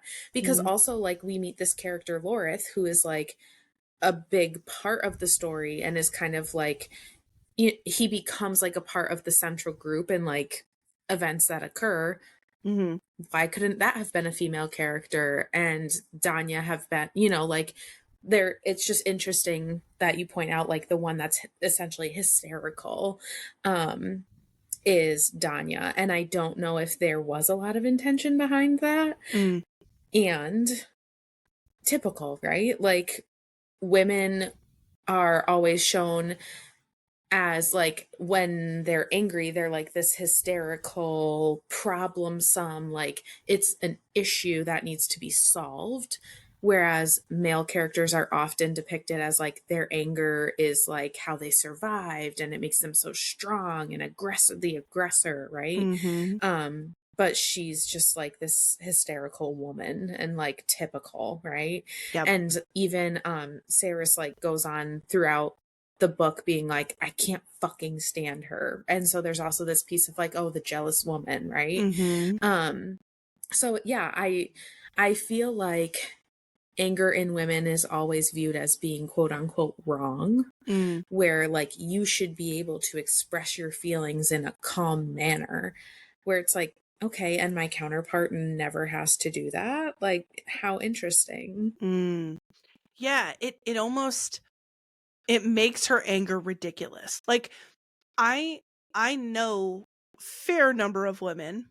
I am a woman, and I will tell you, there have been very few times in my life where I have seen a woman truly angry or rageful, outside of like social media Karen videos or something. But like, women that I actually know,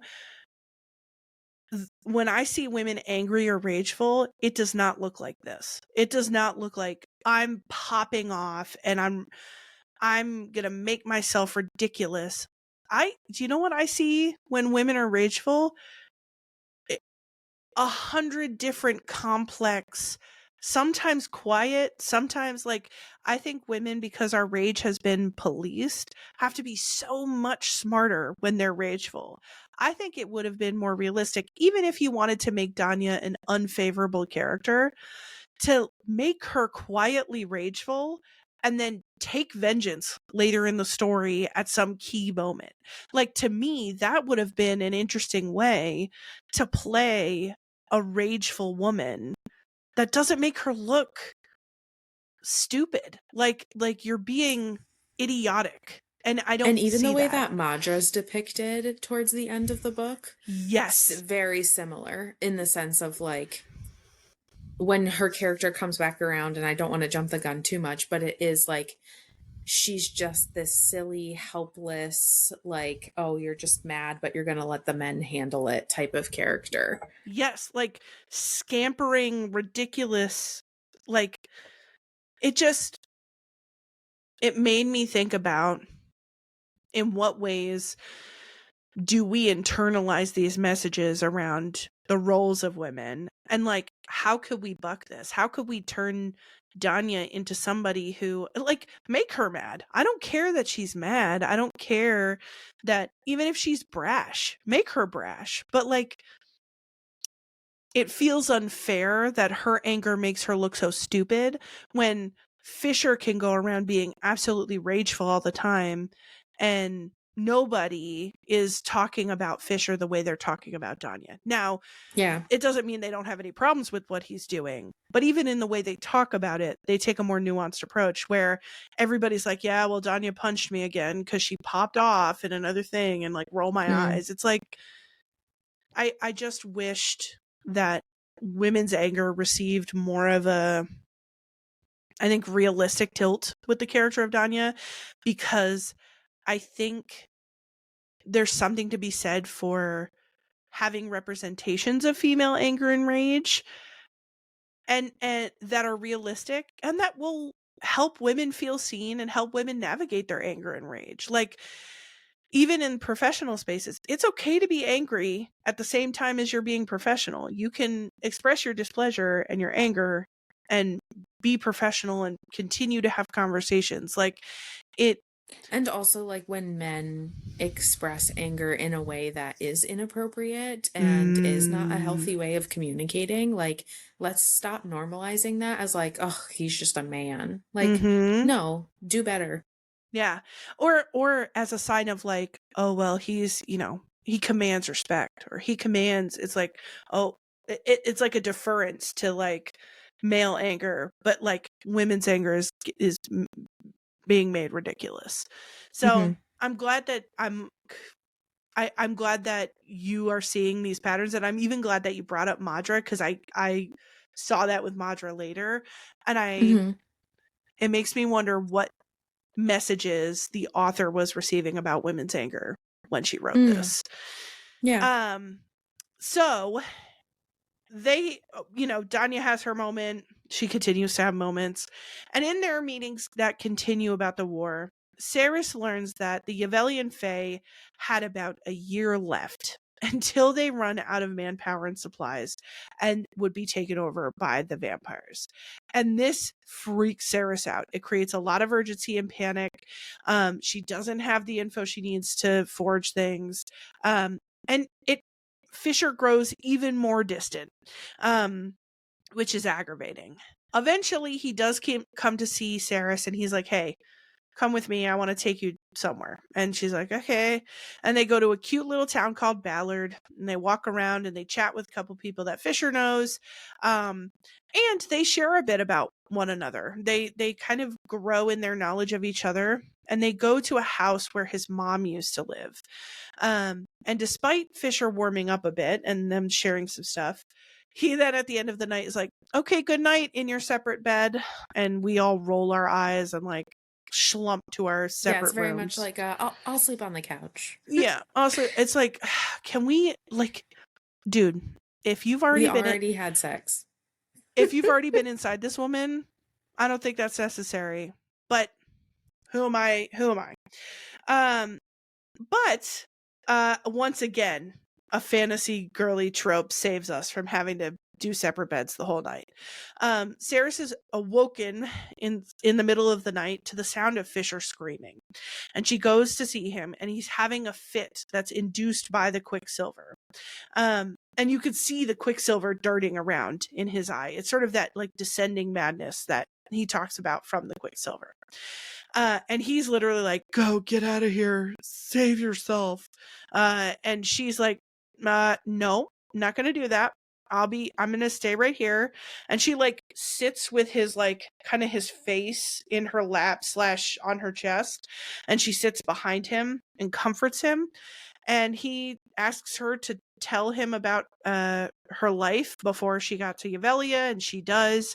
She talks about her mother, and that the fact that her mother was a sex worker, about her father's death, about Hayden and Elroy, and all of the things that we have already discussed. And he listens intently for once in his effing life. He doesn't run away because he can't. And he listens, and her stories really help him. And he eventually asks her to lay down beside him, and he like scoops her up and hugs her to him. And when they wake up in the morning, they have some more excellent sex. Look what happens when you share a bed. Look what happens. Oh, wild. And your feelings. Oh, it's almost like when you're vulnerable and you share your feelings and you communicate, sex gets even better. Wild concept. This is new information for everybody. Not at all. This is only new information for Fisher and Saeris, maybe. Indeed. So it's interesting time, not only because the sex is happening, but because while they're having the sex, a couple of new things happen. One, Fisher bites her. Hot. And she's like, no, do it. No, do it. No, do it. Yeah, he's like, I don't want to. And she's like, please do it. Like, she's like, please. And he doesn't want the vulnerability. That's what he doesn't want. He's like, no, we can't. And she's like, we totally can, and you should. And when he bites her, she gets more tattoos on her hands and her arms. And she asks him what they are. And he's very vague in his answer. And he hides her tattoos for her magically and says, you have a month to decide if you want them permanently. Or and she's just like, okay, good enough. Whenever I heard that, I was like, are you fucking kidding me? I won't question that any further. I would have 1,000 questions. I'd be like, skirt, one moment, please. Like, yes, indeed.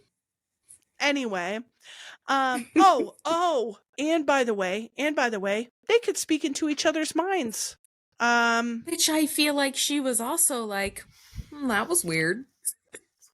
So you're covered in magical tattoos and you can mind speak with someone, and we're gonna pivot on that. I imagine Fisher in his own separate mind that she can't hear into was like, what? She's making this way too easy. Like, you're just, okay, that's cool. I'm just gonna cliff note that for later. He's like, I don't even have to make up that many truth statements. It's so wonderful that she's so not curious about anything because I can't lie about it, really. Yeah. So great. Great. You're not curious and I'm not going to tell you. I would be like, Fisher, I swear to God, if you don't tell me something real right now, I'm going to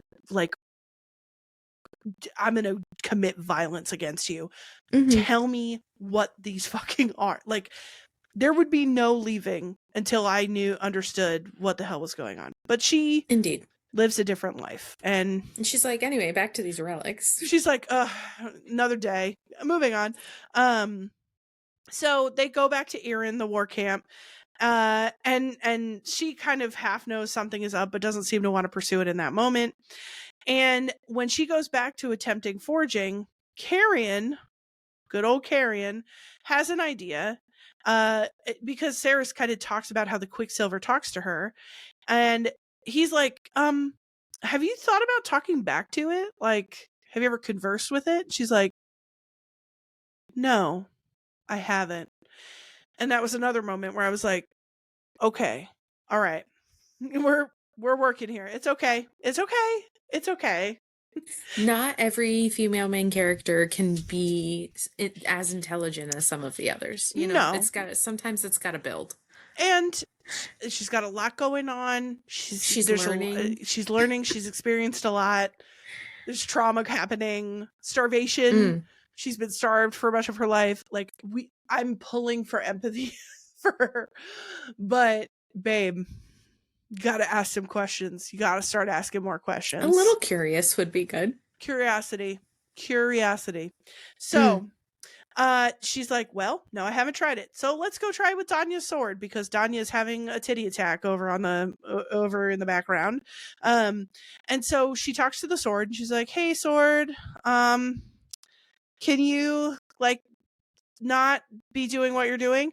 And lo and behold, the sword talks back to her and she strikes up a bargain with the Quicksilver. She asks it to dislodge and to kind of form into one cohesive kind of clump of Quicksilver. And in return, it asks for a song. And Saeris is like, okay, you want a song? That's fine. So Saeris reforges the sword, and Lorith, who is one of Fisher's Lupo Proelia and one of his close friends, so close, in fact, that Fisher had given a piece of his soul to save Lorith's life at one point. Lorith helps forge this sword by making the pommel of the sword.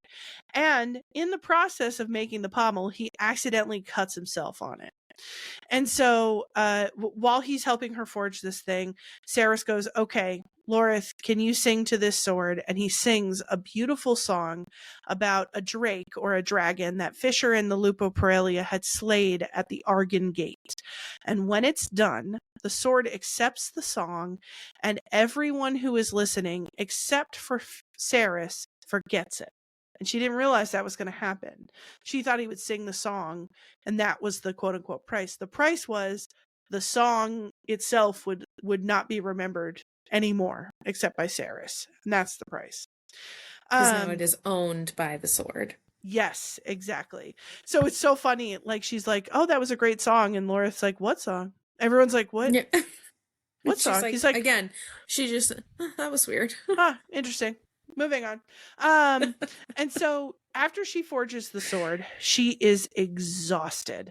And this kind of comes up tangentially later with Danya and Lorith, but the sword accepts Lorith as its wielder, not Danya, because he forged the pommel. It was his blood.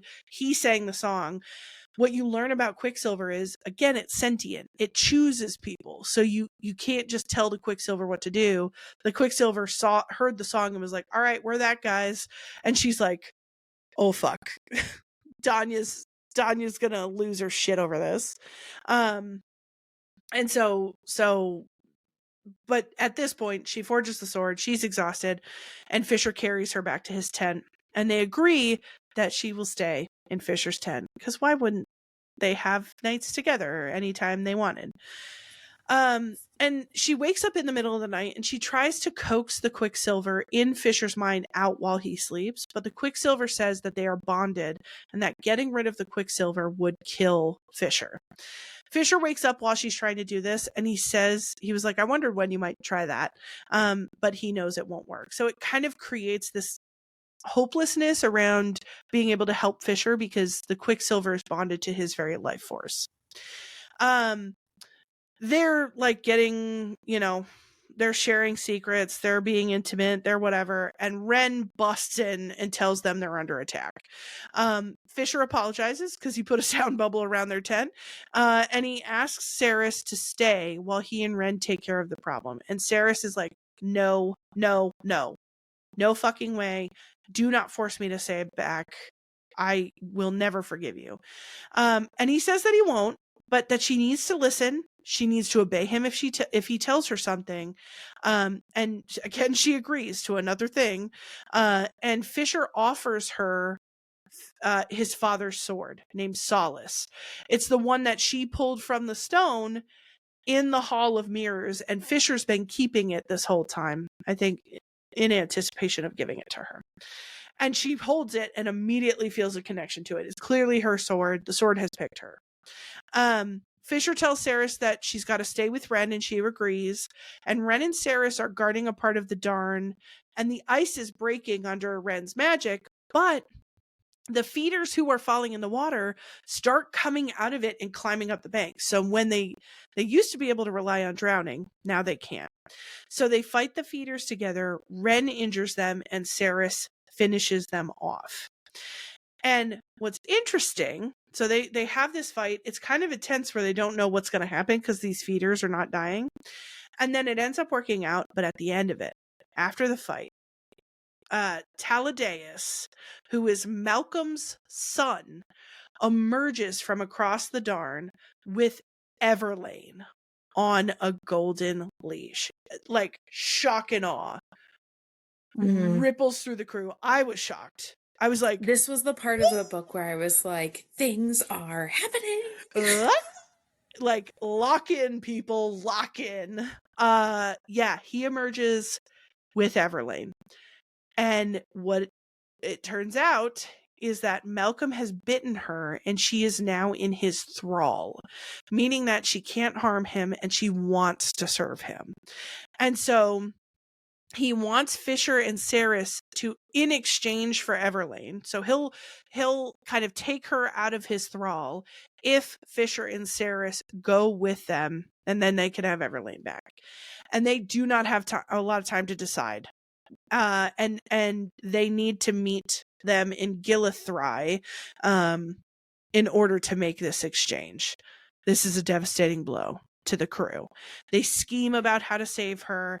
And what they decide is to get a witch who can unenthrall her.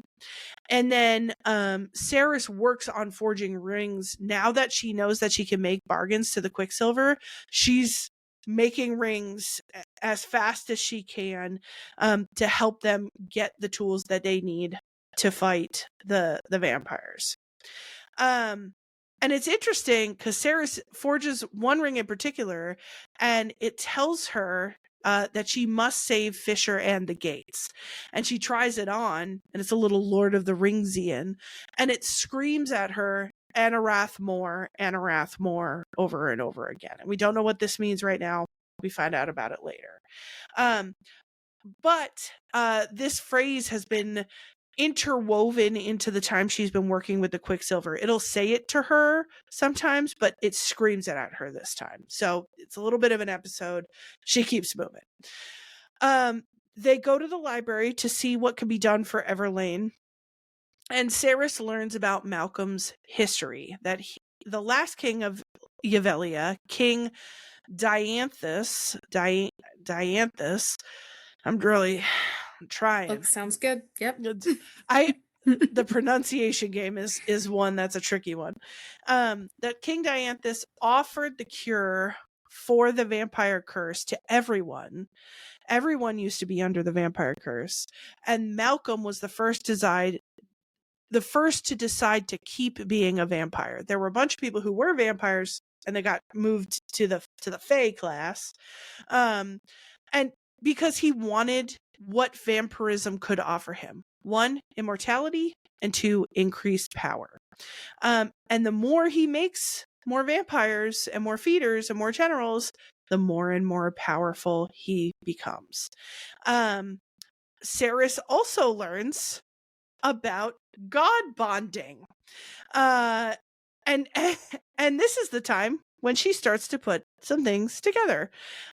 She goes to Fisher and learns a whole bunch of really important things about herself and about god bonds from this conversation. 1, mate bonds and god bonds are marked by hand tattoos, and that there hasn't been a god bond in millennia. Weird, interesting. Number 2, Fisher knew that they were mates from the moment he met her, and he tried to get her to stay away from him, for her to hate him, but it obviously didn't work. He disappeared her tattoos and was going to let the no tattoo time pass so that she could be free of the mate bond. And then 3rd, that his mother had a vision about Saeris. She drew Saeris in a diary that she gave to Fisher and told him about Saeris before he ever had met her. Although, interestingly enough, in Fisher's mom's drawings, Saeris has Fae ears. I wonder when that will come back. Later. It's gonna choose to not be curious about that and move on. Just gonna move on. Mistake. Moving on. Obviously, Saeris is furious because he knew all of this and he didn't tell her. He explains that he really just wanted to protect her, and he says that he didn't want to impede her freedom by being tied to him because of the Quicksilver. He doesn't want her to have to take care of him as he degenerates. And she's very angry, but she doesn't explicitly state that she accepts the mate bond. They hash it out in some way, but you know that the issue isn't totally sealed, yes or no, this or that. And I want to stop here because I think it's important to note that there's a really interesting arc I noticed about autonomy and freedom and lack of freedom in the dynamic between Fisher and Saeris. Fisher has experienced freedom taken from him for over 100 years, and yet, though through the deal that they made earlier on and him keeping things from her, he is the one who's sort of taking away her autonomy at some really key points. So like he's had his own freedom taken away, but now he's sort of perpetuating these freedom stealing things in the present. Why do you think Fisher psychologically pulls toward handling things this way? And in what ways do autonomy, freedom, and control play into relationships in the real world?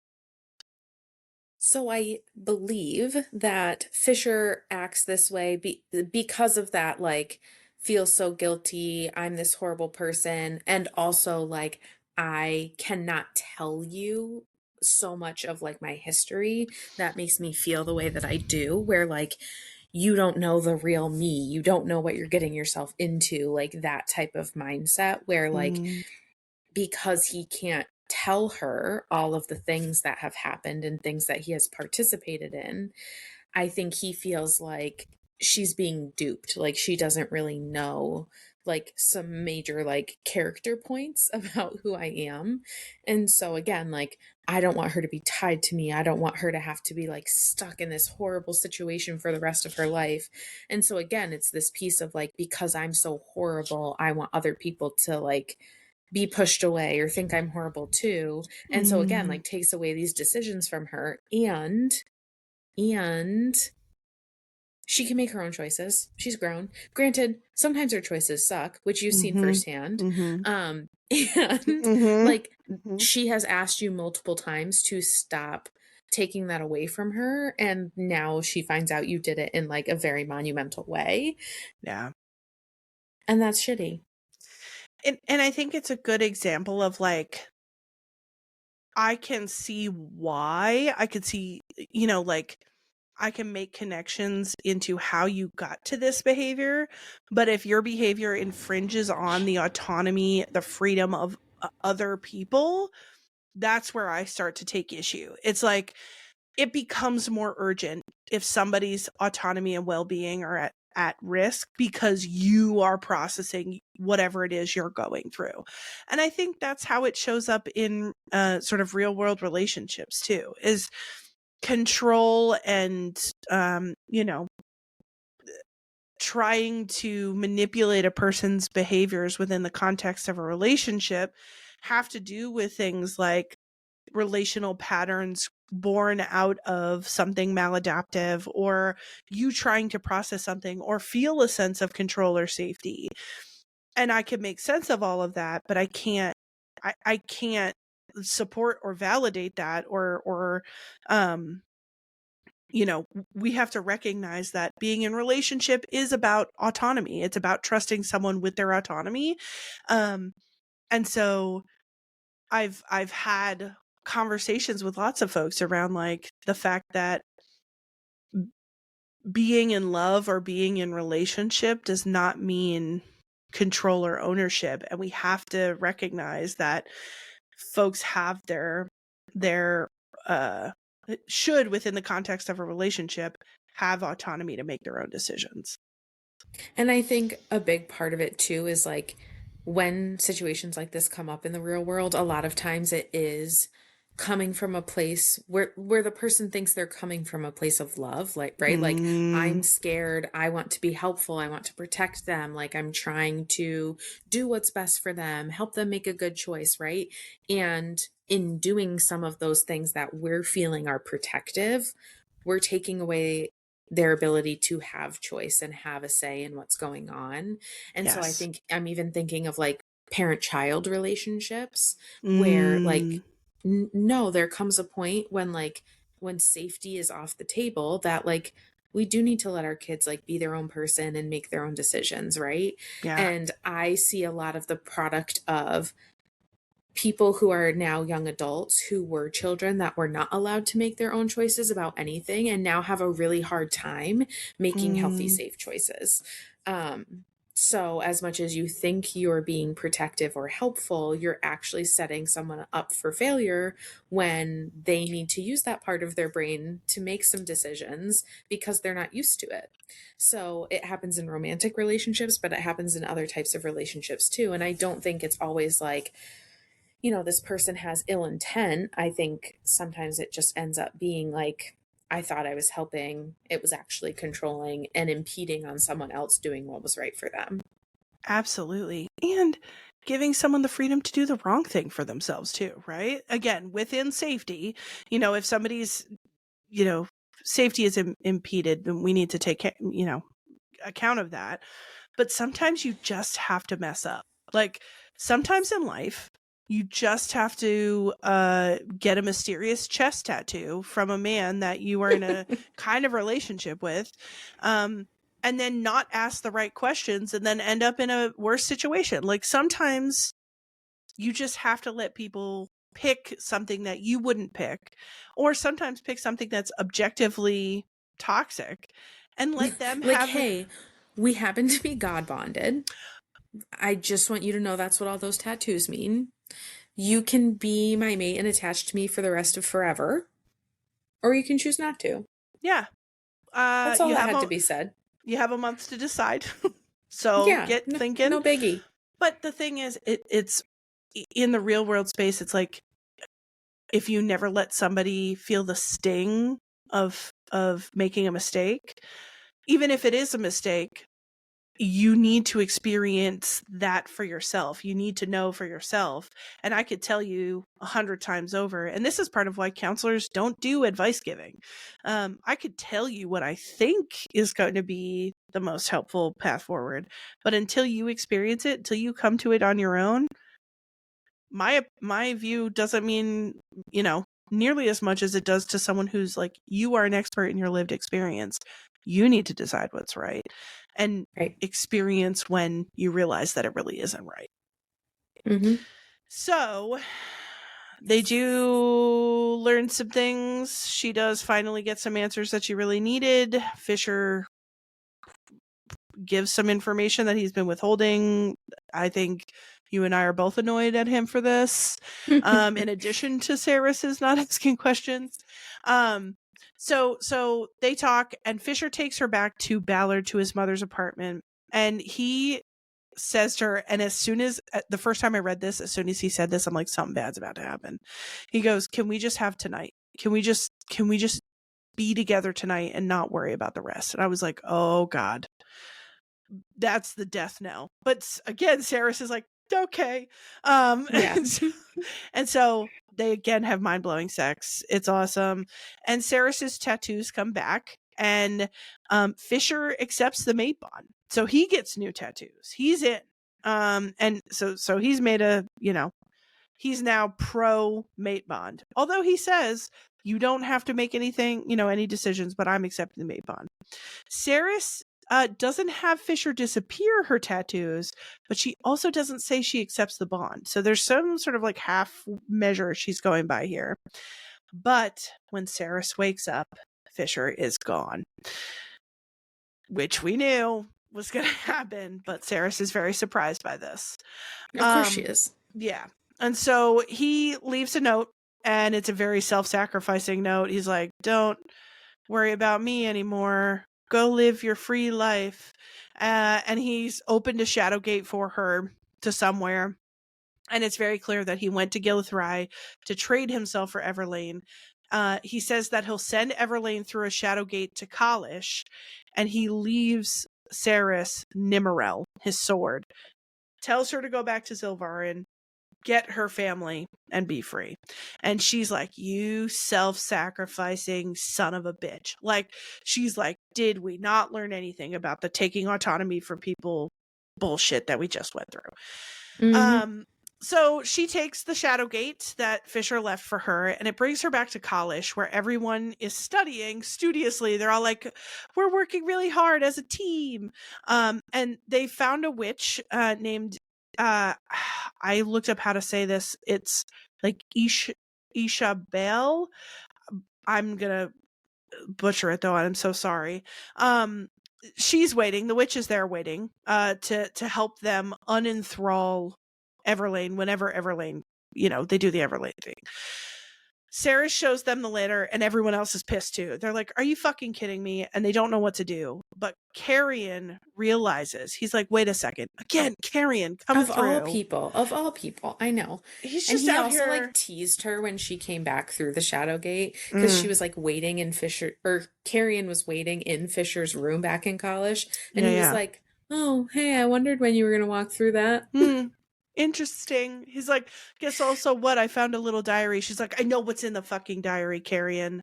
Don't He's talk like, to me yeah, about pictures this. of you, right? Yeah, she's like, you bastard, get away from me. And so Carrion, in his very curious nature, is like, listen, when a shadow gate, when you come through the shadow gate, after you've gone through, there's like a period of time where it's still open before it closes. And everyone's like, Carrion, you're right. And they make a little plan that when Fisher shadow gates in Everlane from college, they're going to use that sort of period of time to go through and to get Fisher. They're like, you're not allowed to fucking die for us or some shit. We're coming to get you. And Which part of me was like, again, do we know what we're getting ourselves into? He hasn't been able to tell you what has been going on, but you're like, just send me in. Just send me in. But also, if I thought it was going to be the death of Fisher, he's my god bond mate. This is where it starts to tip into like it's fated mates time. Sense doesn't really make sense anymore. Like we're not thinking with our brains. We're thinking with our god bonds, you know? You're not wrong. I don't disagree with you. I think we could have rallied the troops a little bit better. But the god bond. And this kicks off the ending spiral. It's like that fantasy book.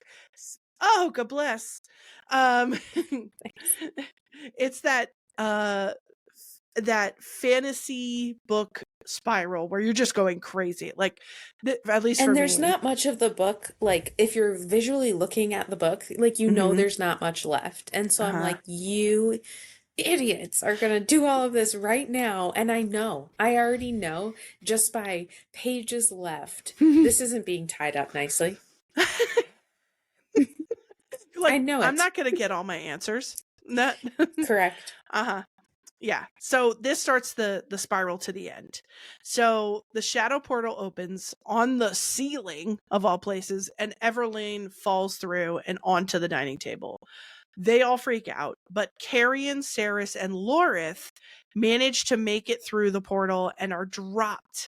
It's sort of like an inverting of gravity. Like they're pushing up into the portal, and as soon as they're through the portal, they're falling into a lake. And you know what? Saeris and Carrion can't swim. So they fall pretty hard. They get injured. Lorith gets a little bit of warning about what's about to happen. So he prepares himself for the drop. He also can swim. So he saves them. He gives them Widow's Bane, which is drugs. It sounds like maybe some like elevated form of cocaine because it numbs pain. He's and like, it you're wakes gonna feel great. He's like, you're about to feel really good right now. You're not gonna feel any pain. You're gonna be hyped as hell. And they are. They're like, focus, get locked in. And they can't feel their injuries. And so they climb these obsidian cliffs and into a giant amphitheater with tens of thousands of feeders who are chanting Anarath more, Anarath more. And now it's all coming together now. And far away in the distance, there's a dais with 3 figures and Fisher. And they're like, shit, Fisher's up there with them. What are we going to do? But all of a sudden, Captain Heron from whatever chapter in the beginning apprehends them. He's looking worse for wear because he's definitely been like vamped up or something. He portals them onto the dais, and there is Malcolm, Bellicon, and Madra sitting there, best friends, buddy, calling each other brother and sister, and all this bullshit. Mind-blowing activities. That threw me for a loop. I didn't know what to expect. Did. Yeah. But then Madra maybe less because she was a villain all along. Yeah. And like we knew there was like this weird piece of her like being human but also like not aging and blah blah blah. But Bellicon, I was like, he's just a grumpy king and he's fighting a war against the vampires. But then here he is. Then it all comes together. Snake. Like I will say, for the, like, on the author's part, I thought it was really cool the way she wrote the, like, Belicons on the right side. But think about it, like, they never get enough materials, they never get enough to actually win. It's like, I thought that was really cool. And he hates Fisher. Mm-hmm. And this kicks off, so we see and they call themselves the Triumvirate. So we see the Triumvirate, and we're like, oh, evil. And it represents the three races. So Malcolm Vampire, Belicon Fae, and Madra Human. And this commences a whole lot of villain monologuing. There's a lot that is said, but I'm going to break it down for you. I'm going to break down the most important information that you and I and everybody need to know. 1, obviously Malcolm and Belicon and Madra aren't in league with each other. They're called the Triumvirate, and Belicon has been using the forces stationed on the boarding with Sanisroth to feed the undead army. He's been purposely throwing his soldiers at the vampires so that they will die, so that they will become vampires for this army. Crazy. It comes out all of Fisher's stuff that he couldn't say. Fisher tried to save Gilithry a little over 100 years ago, and he was tricked by Malcolm and Belicon that he could save the people with a coin toss. But when they flip the coin, Belicon, I think, snatches it out of the air, and it never lands. And so because it never lands, he is sentenced to go through a labyrinth trying to find this coin and land it so that he can be free. And he's tortured without rest for that 112 years, and he's unable to tell anybody about it. So now you see the full torture this man went through. And it starts to become a little bit more understandable why he would be the way he is. What also, sort of in the events leading up to the start of this book, a Quicksilver pool. He had gotten through the labyrinth a bunch, gotten to the middle part of it, and a Quicksilver pool had opened up in the floor of the labyrinth.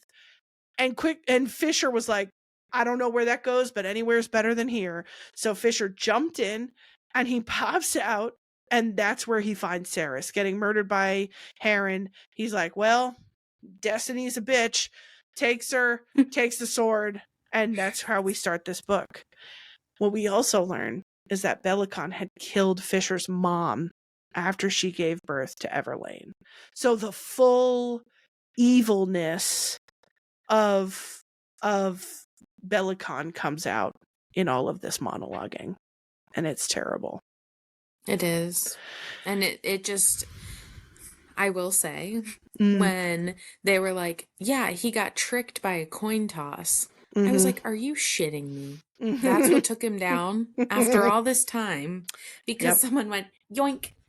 And was but that's I feel like that's that's such a theme in this, is the Fae deals, the way that Fae deals work. It's like the devil is in the details, and you will get fucked over. You attempt to make deals with Fae, and that's how Fisher learned to make deals. Like, you could see, oh, okay, he got fucked over so badly that he's now become a master in making these tricksy little deals, which I don't love. Right. And also it described how he thought out the deal that was being made. Like, there was effort on his part to make sure he wasn't being tricked. Mm-hmm. And this is what got him. And I was like, you son of a bitch. Yeah. So Fisher pulls a little maneuver. He goes over to Saeris, and he's like, just go with it for a second. And he stabs Belicon through the gut and the neck. And the team, I'm calling them the team, which is Saeris, Fisher, Carrion, and Lorith, take off into the labyrinth. Because Fisher has been through this labyrinth so many times, he knows everything, and he guides them. He's like, all right, this is what's going to happen next. We got to go this way, etc., etc. And they go past this giant spider called the Mothroll, and they need to rely on Saeris's ability to find the Quicksilver pool at the center. So Fisher's guiding them, but at some point Fisher's like, listen, Saeris, you've got to drive this train now because we need to find the Quicksilver. They get to the center of the maze, and there's a giant pile of fake silver coins. And this is where Fisher had been at the start of the book, sifting through to find the coin to end his bargain. And the pool is on the other side of these fake coins, but Malcolm, a healed up Belicon, and Madra block their way. Although, again, Madra is ridiculous, and she doesn't do anything helpful. Even to her own cause, like to her own triumvirate, she's totally ineffective, which again is insulting to women. If you're going to be a villain, be a smarter villain. Yes, please. And so, interestingly enough, Carrion has been baiting Malcolm. He's like, you have a tiny dick. With his little quips, Yeah, you're like, you smell bad. And everyone's like, Carrion, can you shut up for 5 seconds? But what Carrion knows, and no one else does, is he's trying to get Malcolm to do something. Malcolm bites Carrion, and something goes wrong for Malcolm. Carrion Swift is actually Carrion Dianthus. This, to me, this maybe was the most mind-blowing thing. This, like, it kept, the mind-blowing stuff just kept coming, but this took me. His blood from the Dianthus line is poisoning Malcolm, and we learn later that Fisher's father had brought Carrion to Zilvaren and glamored his Fae features to protect him from Belicon. So, Carrion is Fae, and he's been glamored this whole time. Holy fucking shit. In the melee of all this unfolding, Saeris runs back into the labyrinth, and she is trying to find the Quicksilver coin. She can feel the coin, because now if she can get the coin, she can free them from this thing. But her Widow's Bane, her little cocaine trip, is running dry, and she is trying to make a bargain with it as she's running. She gets it out of the giant spider Mothro mouth, and the coin ends up being in the back of its throat. The one that they passed right by it. Yeah, Fisher had been looking for like that hundreds of years or whatever it was. It was in the massive spider the whole time, not the pile of fake coins. But that's okay. Yeah, that's fine. If I was Fisher, I'd be like, that's fine. Just wasted decades of my life. That's okay. Cool. And it asks for a small favor. And again, bitch just agrees. This was under duress, so I feel better. I get it more. Yeah. But she's like, I don't have time to figure this out. Fine. She gets it out, but Malcolm shows up, demands the coin, and he's half dying from Carrion's blood, but it's kind of like sewing up, and he's getting better. There's a struggle, and Malcolm beats Saeris, and she's back in the like she's gonna die thing that she was at the beginning of the book. And she's talking in her mind to Fisher. And she's like, it's okay. And this gave very much One Dark Window running up the stairs. Yes. She was like, it's okay. Like, it's going to be fine. She accepts the mate bond. And like, he's coming for her. He's like, just wait. And her new mate bond tattoos emerge. And finally, Fisher and Lorith get there. And Saeris kills Malcolm. Kills him dead. But now Saeris is dying, and Fisher tries to offer himself in exchange for Saeris, but she says she will never forgive him if he does that. She's like, I don't care what lifetime and what timeline we're in, I will never fucking forgive you if you do this. So Taladeus tells Fisher, he's like, listen, I can turn her into a vampire, but she has to consent to this. And she's going in and out again. She's losing consciousness again, so she doesn't quite know what's happening, but this is what we know is happening later. And Fisher's like, you have to tell me, do you want this or not? Do you want this or not? And he's very torn up about it, which I was like, oh, are we learning lessons about consent and autonomy? Is that what we're learning here? But in the end, he literally is like, fuck it, do it. I don't know, and I don't know what to say. So Taladeus turns her, and she sees flashes of them carrying her, but she's not totally able to put things together. And this is the moment the Quicksilver decides to call in its small favor. She is sucked out of Fisher's arms. Like her limbs are flying behind her. She literally says that. And she is sucked into the Quicksilver pool in the arena. And there she meets and talks to the god of chaos. And he goes to explain kind of the bigger workings of how the world works. He has domain over many worlds, and all these worlds are sitting as leaves on a tree, but there's a rot in the tree that's connecting them all.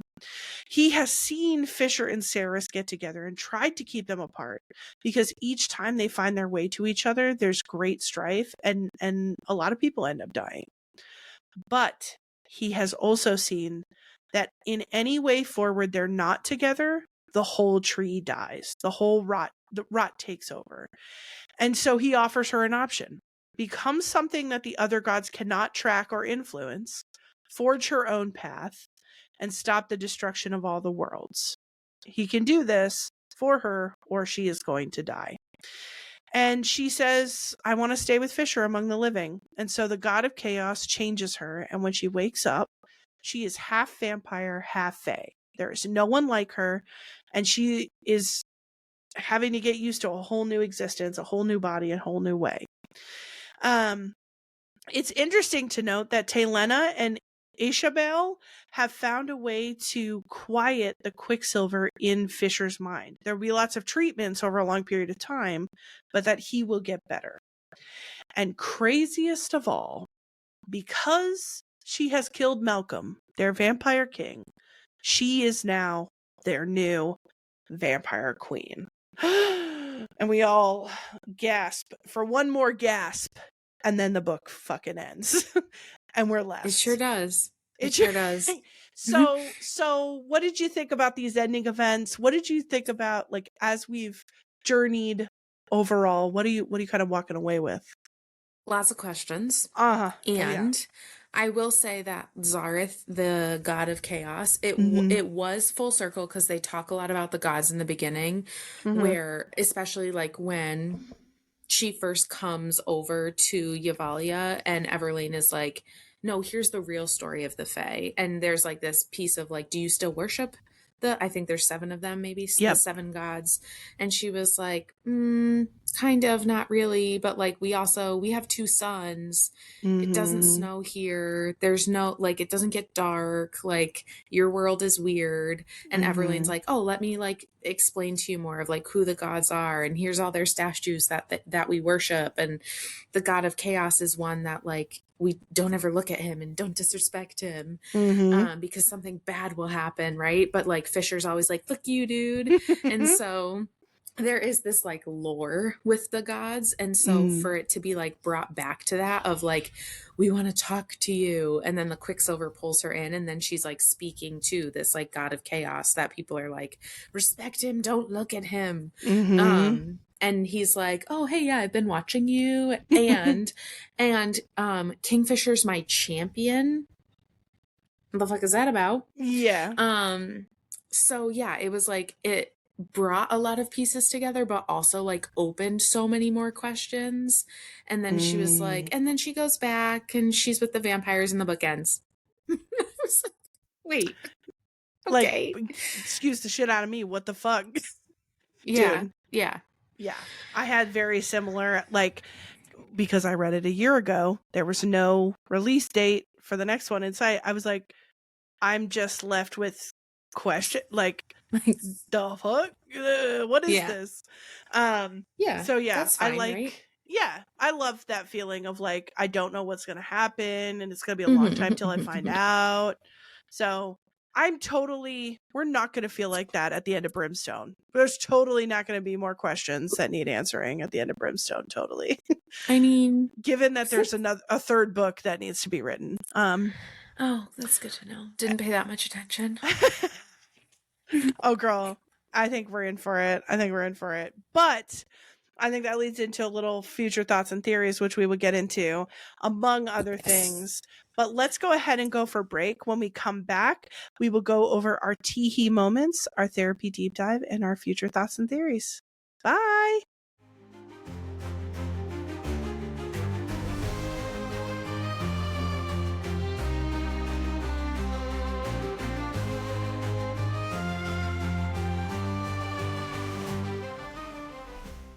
Okay, everybody, welcome back to our exploration of Quicksilver by author Callie Hart. We have gone over our plots and thoughts analysis, and now it is time, Becky, for our tee-hee moments. Would you like to tell us what had you Twitter pated? What had your feet kicking, your eyelashes fluttering? So there were plenty of moments. Oh yeah. And I will say it was harder to keep track of them because with the other books that we've done podcasts on, I was reading them through for the second time and finding pulling out information versus this time I was very much so following plot. Yeah. But I did pull out a few. I have two actually. I'm ready. Much less than yourself. Listen, I'm not gonna go through all of mine. I'll do 3, okay? But I even cut down from what I wanted to do, so that is funny. Ridiculous. So this was, I think, when they first kissed, but it was a very steamy kiss because she's like, now all of a sudden he's pushing me up against a bookcase and his mouth is on mine. Okay. Yeah. So we liked that. So which part of this do I want to read? Because it's a whole page of just... I see your eyes just... Gosh. Yeah. Okay, we'll start here. He snarled the guttural curse into the crook of my neck at the same time, driving his hips upward so that I felt, oh gods. His cock was trapped between our bodies and he was so fucking hard. We'll leave it there for now. And it goes on and on. But I was like, oh, was it? Oh, you felt something? You felt a little something in there? As you should. Oh, yeah. And then the next one was the first time that he got very possessive over her to Carrion. And I was like, oh, you love her. That's cute. So... It says, if Carrion's plan was to poke the bear, then he sure as hell knew how to go about it. But Kingfisher didn't respond to the taunting note in his question. He just cocked his head a little, nostrils flaring, and spoke in a low rumble. Because she's moonlight, the mist that shrouds the mountains, the bite of electricity in the air before a storm, the smoke that rolls across the battlefield before the killing starts. You have no idea what she is, what she could be. You should call her Majesty. And I was like, you know what? He absolutely indeed should. Listen, if people aren't out here calling me Majesty or demanding that I be called Majesty, the bar is on the floor, people. I need you to describe me like moonlight. Yeah, please do. And she was just again, she drives me nuts. She was like, that was weird and oddly specific. Girl, he's calling you queen, okay? God, I love that. The Lord of Kalish is calling you a majesty. That's weird. She's like, another day. Just another day in my life. She's like, yeah, Carrion, stop being rude. I'd be like, I'm not even focused on Carrion at this point. I'm locked the fuck in. Locked in. Yeah. But I love that. I was like, oh, he's in this. Okay. Yeah. Oh, yeah. He was a simp for her from the beginning. Yeah. I really love that. So I'm not going to read all of mine because if we did, we'd be here too long. But I will pick 3, and that will be very difficult. But I'm going to just go with the 3 that I feel the best about. So page 179, I really like this. This was Fisher saying, "Careful, I swore I'd be still while you kissed me. At no point did I promise to exercise restraint if you climbed up into my lap and started grinding yourself against my cock." Oh, wow. Okay. And she was like, who? Me? Me? Little old me? Was it me that said that? She's like, oh, I am in his lap grinding myself on his cock. I just like that he was like, yo, I promised you certain levels of restraint, but I'm going to go feral if you touch me anymore. I like that. Mm-hmm. I did.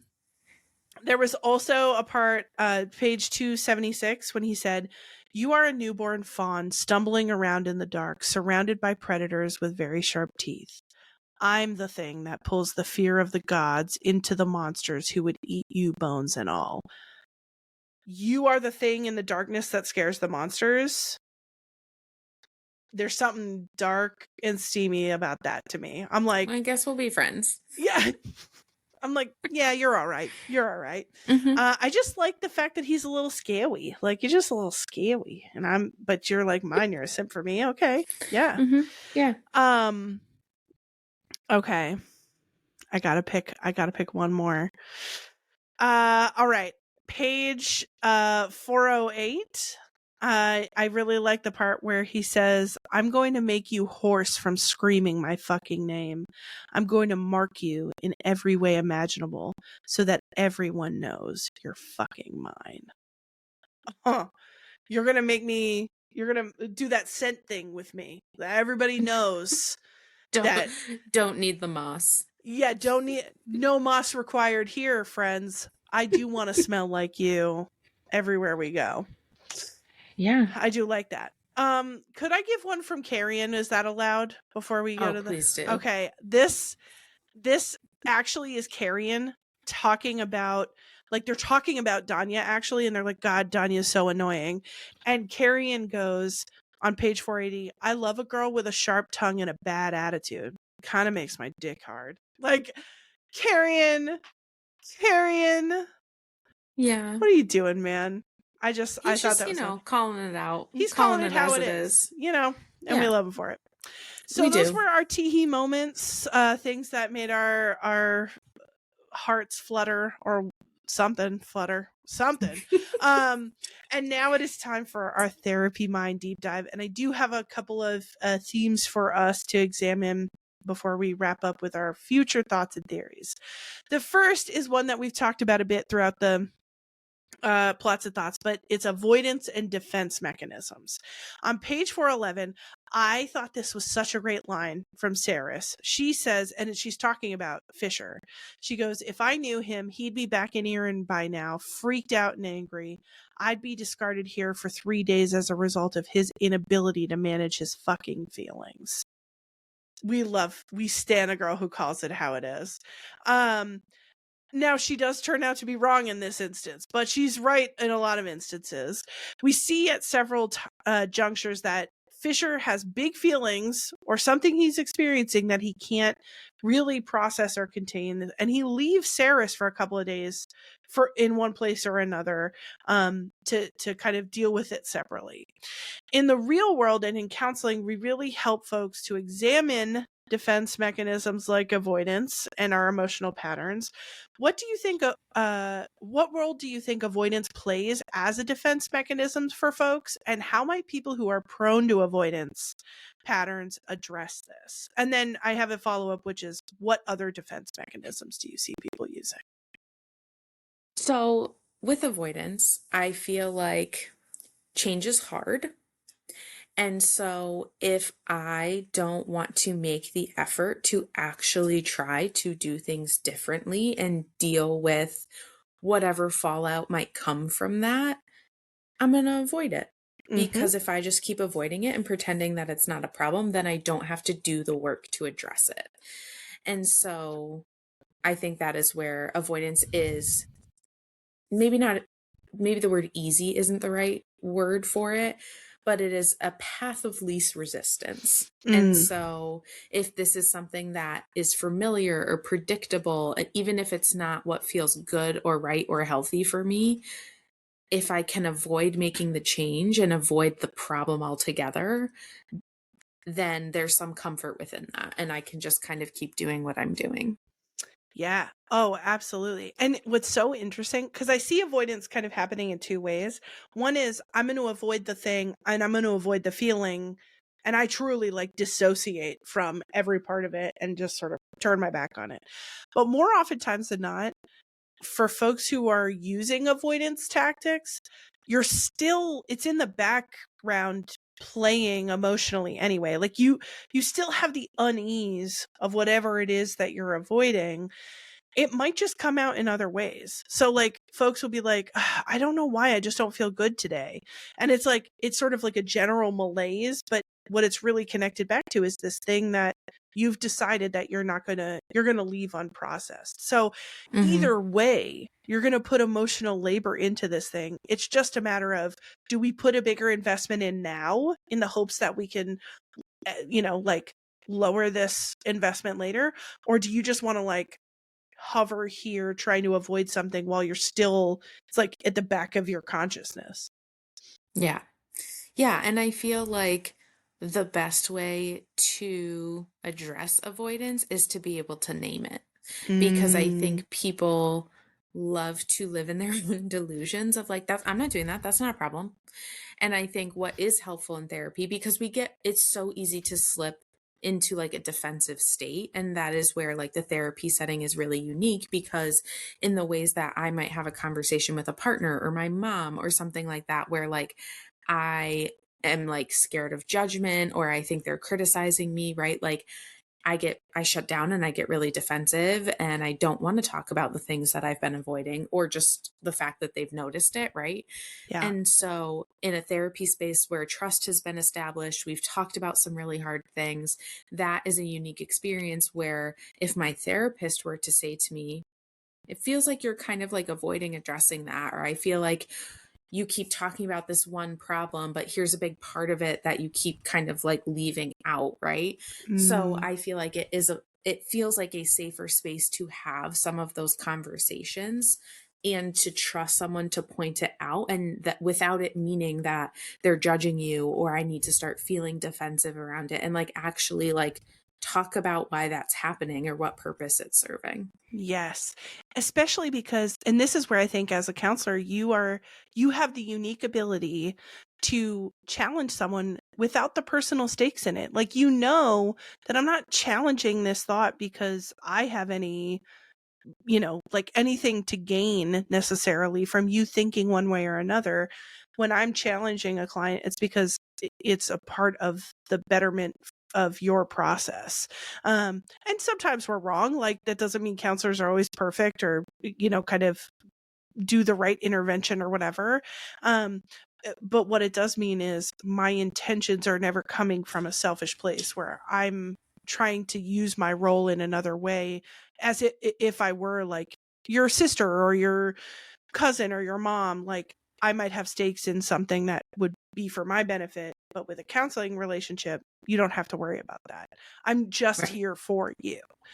Um, yeah, I love that. And I love when a character is either self-aware or aware of another person's shit, is like clocks it and is like, you're avoiding your fucking feelings again.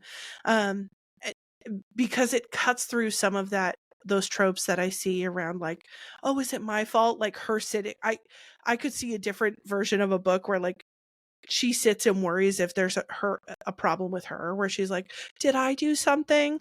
And it's like, no, this is his like bullshit. And I just like Hmm. that. I Um agree. so the second theme that I have here is around jealousy and around previous partners and lovers, and you might be able to guess where this is headed. I think it is a really humorous dynamic that unfolds in the story. This tension that exists between Fisher and Carrion, especially on Fisher's side. Carrion doesn't seem all that bothered by it, and actually, there's one point I think where he's like, "Yeah, Fisher's hot. Like, are you not open to some shit?" So and this all comes from the fact that Sarah slept with Carrion one time and is now with Fisher. And there are some like magical mate type dynamics here that feed into this, but it made me think of how folks handle exes, past lovers, past relationships, and their present relationships. What do you think about the role of jealousy and dynamics around previous partners in present tense relationships? And what issues do you most often see pop up? How can folks navigate this kind of thing? So I think jealousy can create some spice in a relationship, and usually isn't helpful on an emotional level, because what it really is stemming from is lack of trust. Mm, What is happening in this relationship that I fear this other person and I am worried that they're going to intervene in some way, right? Like jealousy is like an anxious feeling, like something is going to happen where this doesn't feel secure enough or safe enough where like I can let that be in the past. Whether that's my own past experiences that have created that narrative, whether it's something that my partner has done that has made me like question if I can trust them fully, right? So I feel like as much as people at times will talk about like, oh, he gets so jealous when blah, blah, blah, right? Like, okay, but why is he feeling jealous? And like, what has happened? Is that a him problem? Is that a you problem? Have you guys actually talked about it and done some of that like healthy communication? Because in a perfect, and this never happens, in a perfect relationship, jealousy doesn't need to exist because like that was a previous version of you where I was not your committed partner. Now that I am, like, you are my person and I am your person. And right. And so I don't think there's ever a relationship where jealousy never exists once, not never. Right. And in a fake universe where perfect relationships exist, jealousy wouldn't be a part of it. Well, and I almost think because the places where I see jealousy pop up as a part of a relationship dynamic intentionally is like in kink. I feel like that's really the only I like that you highlight like, okay, emotionally, if we're not like, we need to have the trust to not be jealous of each other on like a deep emotional level. Not saying that it never happens, but like to be able to process it together. I think if you like the feeling of like your partner being jealous in like a kinky sense, that all can come about in a way that's communicated, where there's boundaries, where there's safe words, where there's like, what part of this do we like and want to lean into? And then at what point does this cross into something that's toxic? Like emotionally, we should be able to like play a sexy game with this, but it when it starts crossing into that deeper emotional level, that's where, to your point, I'm like, yeah, what part of this equation is creating a jealous feeling and how do we process it together? And if you want to have fun with that, that's fine. But like, there's a limit, I think, to what's Yeah. And I appropriate. think that's a great point to make of like, even like my husband jokingly will sometimes like, depending on what I'm wearing, be like, you can't wear that out.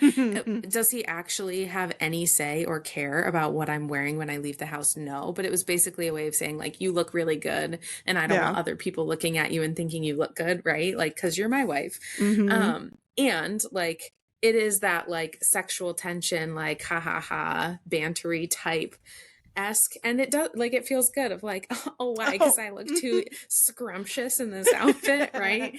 I love And that. so I think in like a sexual dynamic there definitely are like there's fun to it, and in like a trusting emotional situation it is not helpful.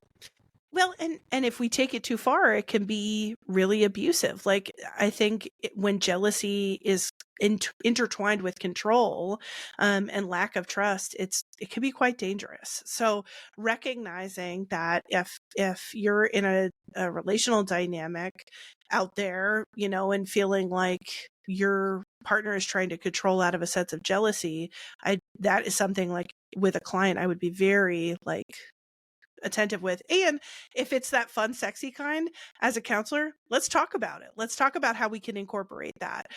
Let's talk about like, if that outfit comment makes you feel really good, then like, let's integrate that into how you interact. So it is very interesting. I'd be interested to see how this dynamic unfolds in Brimstone, and see what that tension brings about. Yeah. Okay, I have one more, and then we will move into our future thoughts and theories. So our last theme here is lies and deception. And there is a magical dynamic that we don't highlight in the plots and thoughts very much, but it plays into how bargains unfold in the story. Fisher and others in this Fae world can become what is called bloodsworn, meaning that they become a bloodsworn Fae and are incapable of lying.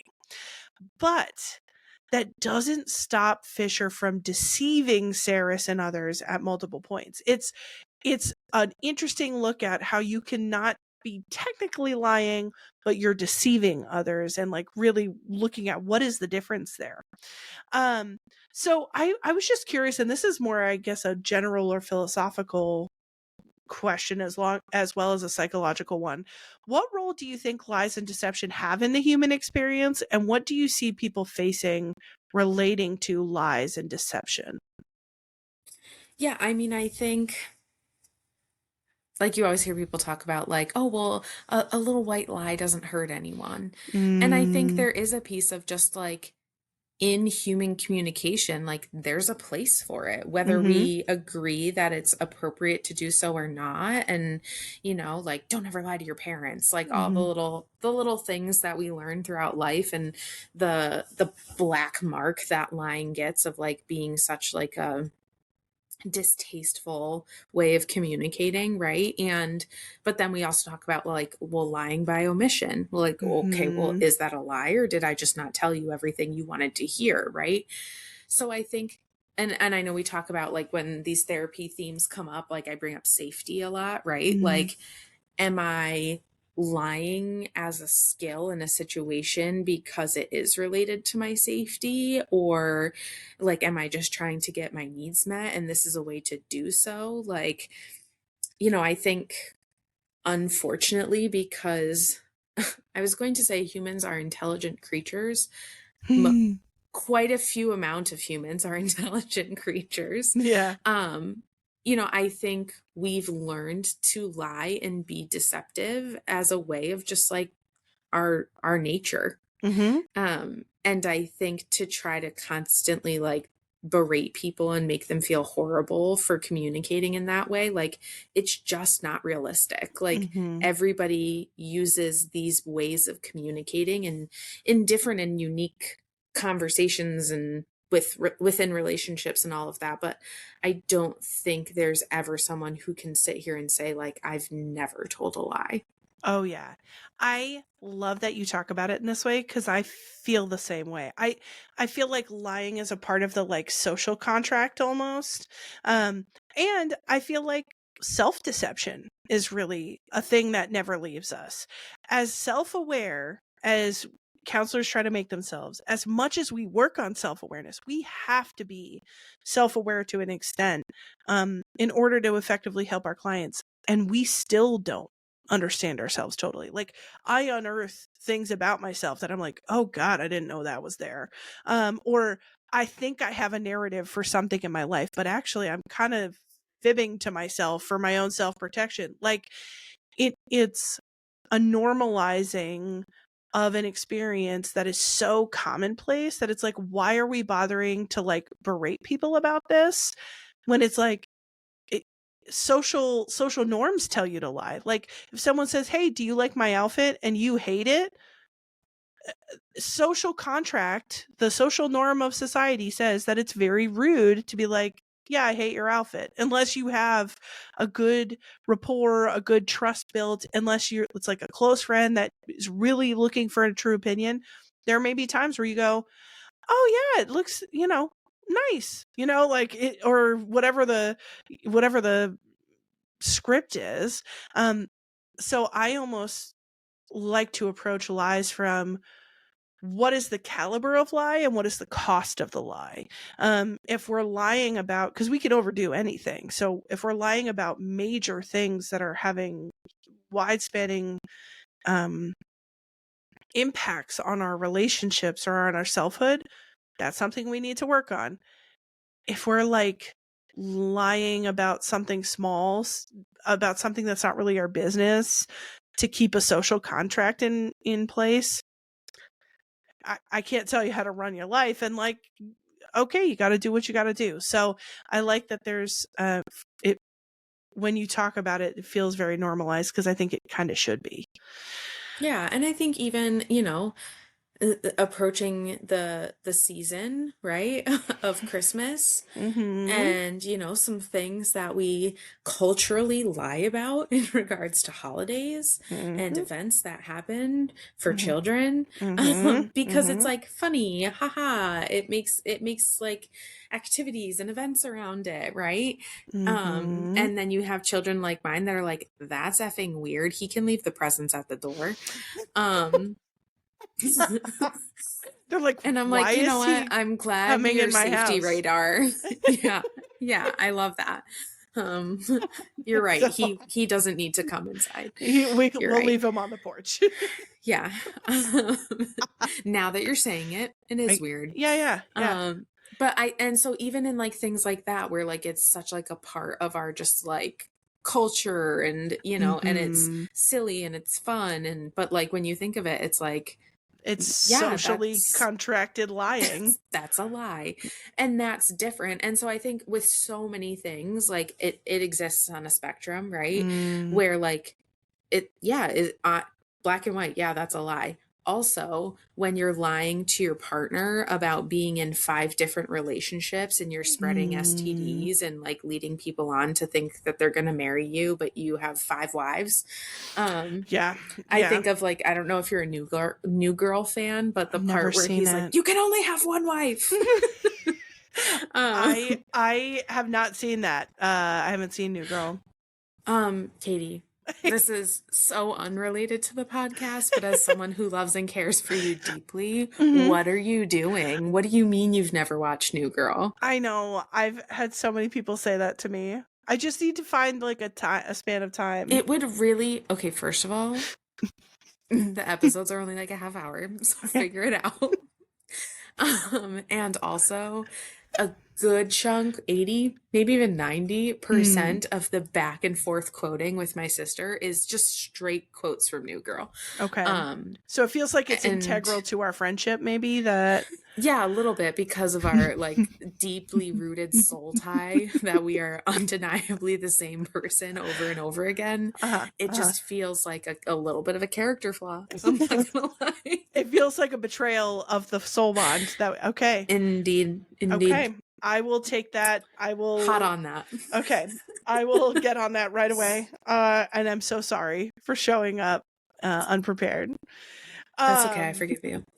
And I'm not even gonna lie to you about it that I've seen it. I haven't. I'm full truth. But I think when you see it in that way with these big social norms, it's recognizing what is the context, what is the impact, who are you impacting, and that's going to look different for everybody. That decision's going to look, you may decide that you are a person who never wants to lie ever, and that will have consequences.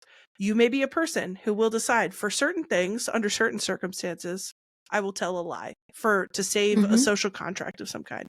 That is your choice. You may also decide to lie a lot, and that will also have choices. Like that will have consequences. And so for us as counselors, it's like, let's weigh the labor we're putting into doing something to the consequences of that thing, deciding what fits right for us. So that is our exploration of some of our deeper therapy and counseling related concepts. And now it is time for future thoughts and theories. What do you think is going to come out in Brimstone? I'm so excited. I am also very excited, and not spoiler alert about what happens in the book, but in the nature of like, I have already started reading it. I was like, oh, we're in it. Like there's no taking our time. Like we're picking up right where we left off. And I respect that and appreciate it, because there's no time for funny business. There's no time for fucking around, people. Yeah. I will say my brain really struggled with like, okay, predict. Take the information you know, predict what might happen in the future. And I was like, I don't know. It's a shit show and everything bad's gonna happen. I don't know. A couple of things that felt like they were loose ends that didn't get tied back up together. When Zareth is talking with her and is like, hey, I'm going to like cut the connection so the other gods can't see what you and Fisher are doing. Yeah. And we're just going to let you carry on your merry way. I have a feeling the other gods are not going to like that, and being kept in the dark is going to upset them, so they're going to like show up and try to intervene. Yeah. So I feel like there's something that's going to happen there. Like I feel like the gods in general are going to be like more present in this book, instead of just like a little bit at the beginning and then a big lot at the end. Yeah. And kind of within that conversation, Zareth also keeps calling Kingfisher his champion, which I really like had to dig back in my mind. And I was like, did we talk about that? Like, I feel like this is new. So I really don't think we had been given any context. Maybe there was a little bit, but I don't think there was. So I have a feeling that's going to come back around and cause some drama, or just be like a big part of the story that was like, whoa. Yeah. And maybe this is going to be related to the things going on with the gods. Maybe it's something separate, but I just feel like there's something going on with Kingfisher's mom. Like, we know she was an oracle. We were given like parts of her life, but even just like the big statue of her in the center of Ballard, like I just feel like it was like it feels breadcrumby. Like we were given a trail of information, but it did not like come to fruition of like, oh, that was her role and that's who she is in this story. So I just feel like there's information missing, and about the town of Ballard in general, but especially like her being this important person there. I was like, is she some type of goddess? Was she on like the god level? Like, what am I missing about who she is and how? So I just feel like more is going to come. I hope more is going to come, because if not, I feel like it was kind of just like left to lay flat, but yeah, who knows? Yeah, I almost got the breadcrumb feeling, not a breadcrumb feeling necessarily, but I almost wondered if Fisher's dad was going to repop up, because he gets trapped in Zilvaren and but there's no confirmation of death. There's no, the Belicon says he killed Fisher's mom, but Fisher's dad just goes to Zilvaren, glamours Carrion, but you don't hear about, at least to my memory, like what happens to him after that. And if Carrion survived, I just feel like it's like maybe Fisher's dad did. And I like that you highlight that Zareth isn't really talked about, because I don't think he is. The two that are talked about at the beginning are Baal and Mal, or Baal, his daughters, the twin sons, but you only ever see him getting like flipped off and people being like, don't pay attention to him. So yeah, I am also hopeful for that. I think that Saeris, and when it comes to future theories, I'm so imaginative. I pop off in 50 directions. So it's harder for me to rein it in, because I'm like, I could see 5 different plots. I think Saeris is really going to struggle with her new identities, like the half fae, half vampire thing, especially the half vampire thing, and rail against some of that queen stuff. I think she's really going to struggle with that, but I ultimately think she's going to prevail. I don't know what prevail means in my mind, but I don't see her like, I don't see the queen stuff destroying her from within. It might kind of destroy from outward, but I think she'll handle it. I think there's going to be a fundamental shift in the way that Quicksilver in the world works. Like, I could actually see that being the end of the second book. Now that Saeris and Fisher have gotten more powerful, I agree. I think there's going to be some backlash from the other gods, but I almost wonder, like, are they going to get trapped somewhere, or is the Quicksilver going to rebel, or I don't know. Something like that. Well, and also, not for nothing, but like the title of this next book is Brimstone. So what's that about? What is that about? That's such a good point. Oh, I don't know. That's, now I'm spinning out with that one. You're welcome. Thank you. Thank you for creating another. And then I think Madra and Belicon are definitely coming for everybody. Revenge is hot on everybody's heels. That's a given. And I think now that they're mates, like, come on, y'all have to be fucking. Like, There's nothing left to stop you. Time is of the essence. Let's get in there and let's do it. 10 pages, sex. 10 pages, sex. 2 pages, sex. 3, sex. You know what I'm saying? Or even just like a second base here and there, you know, you could sprinkle it in, but more sex. So those are our thoughts and theories, and I would be interested to see how we match up once we've read Brimstone. I know. We'll have to like cut back to this point where we're like, and then this is gonna happen. And we were like, and we were wrong about all of it. Oh, I'm ready to be wrong. So Becky, that wraps up our review of Quicksilver. Do you have anything else? Was there any stone we left unturned? I think we really went through all of it. I'm definitely liking where, the only thing, I just looked at the cover of the book and he has the little butterfly on his thing.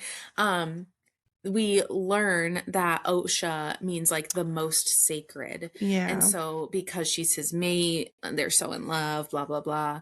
It's actually very endearing that he calls her little Osha because he's referring to her as like the most sacred thing. That's all what we need to.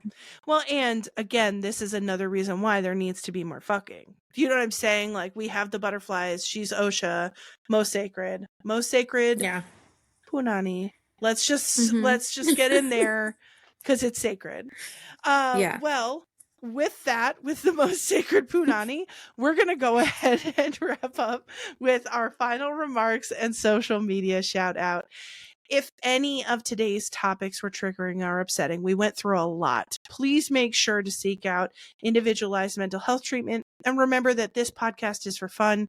It is based on our own opinions and experiences and should not be used for diagnosing, assessing, or treating mental health conditions. Our next episode, out on December 31st, will cover Brimstone by Callie Hart. This will be Becky's last episode for now. I have hopes for the future, but for now, before we move to January's schedule, January is going to include reviewing A Shield of Sparrows with a friend of mine, Emily, and then Yarlin will be returning for part 2 of Tower of Dawn, and we will resume our review of Throne of Glass, which I'm very much looking forward to as well. If you'd like to support us or interact with us, please make sure to subscribe and rate the podcast on the Apple Podcast app, Spotify, or YouTube.